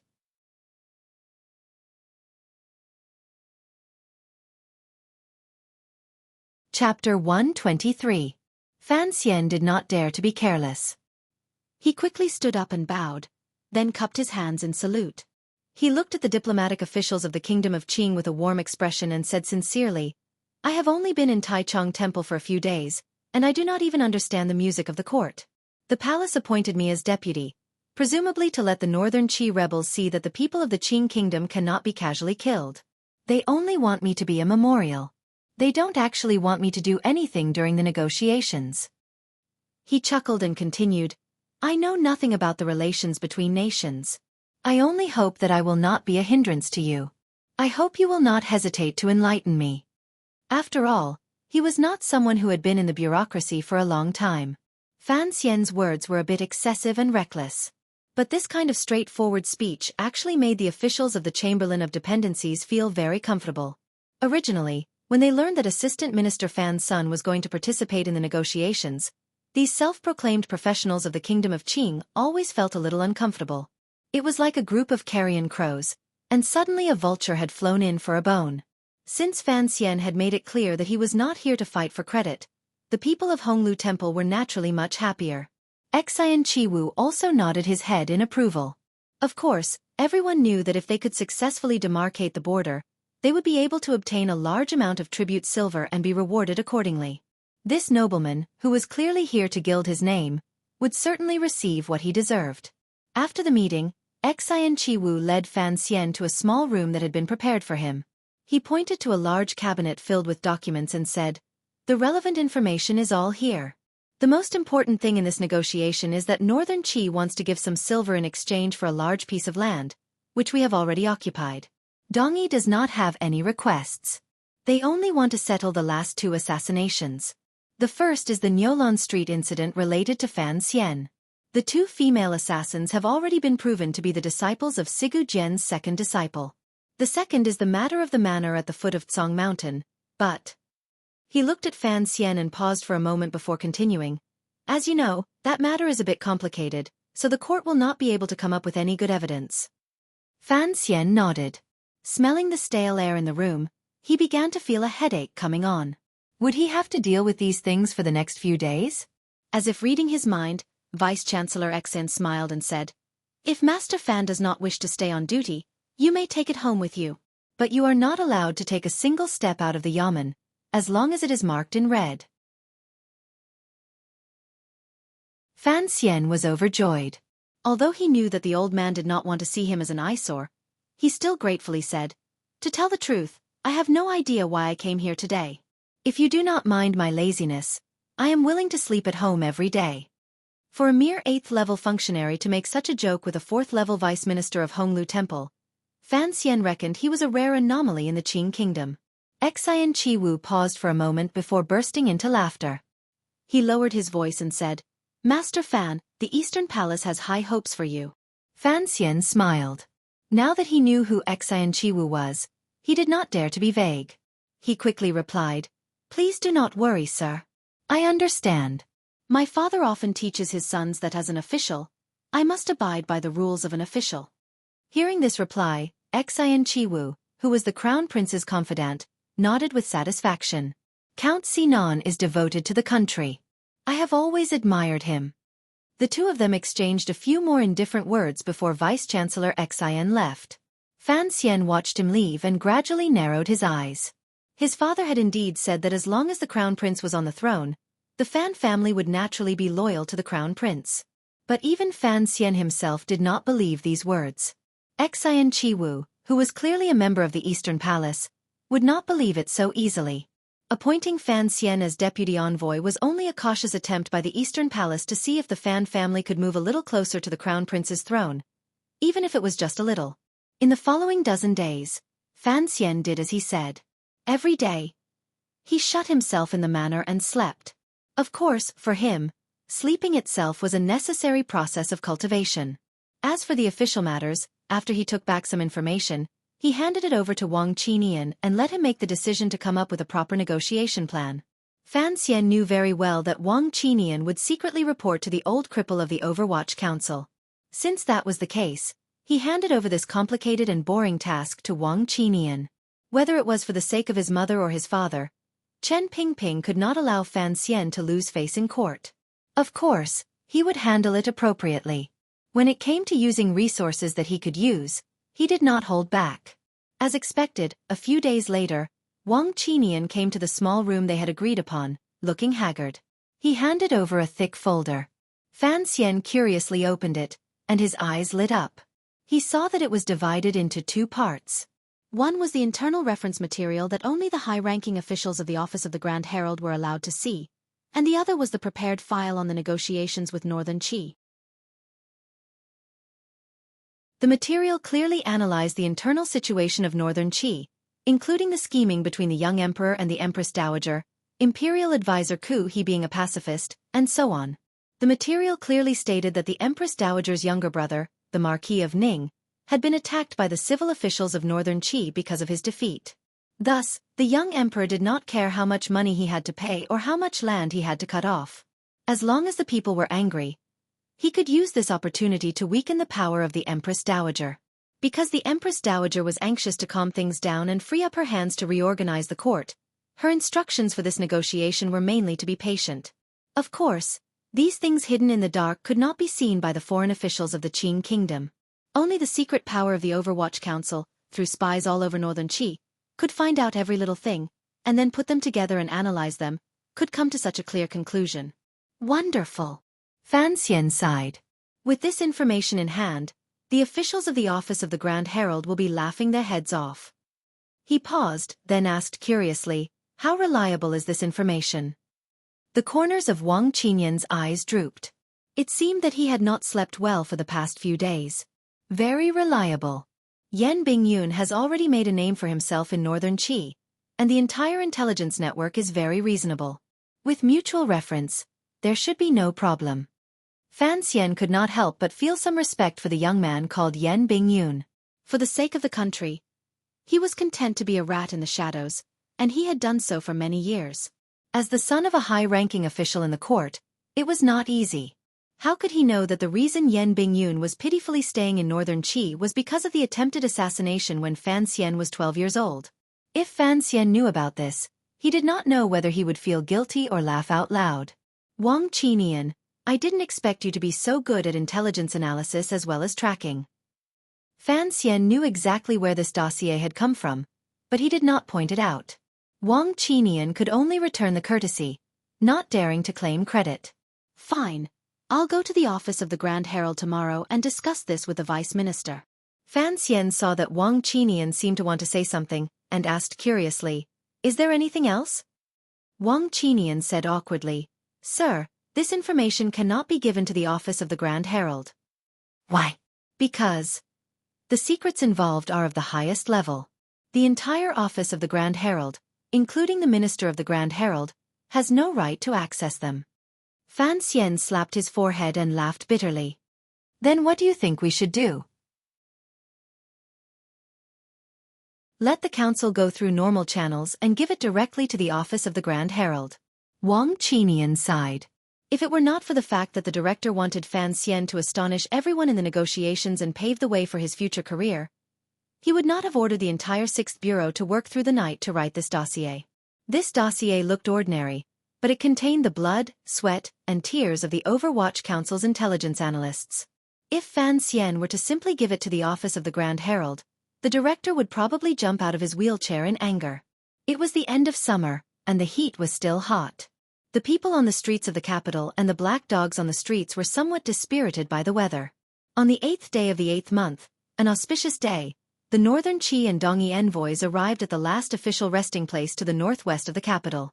The Emperor of the Kingdom of Qing had personally issued an edict allowing the two envoys to stay in the Emperor's palace.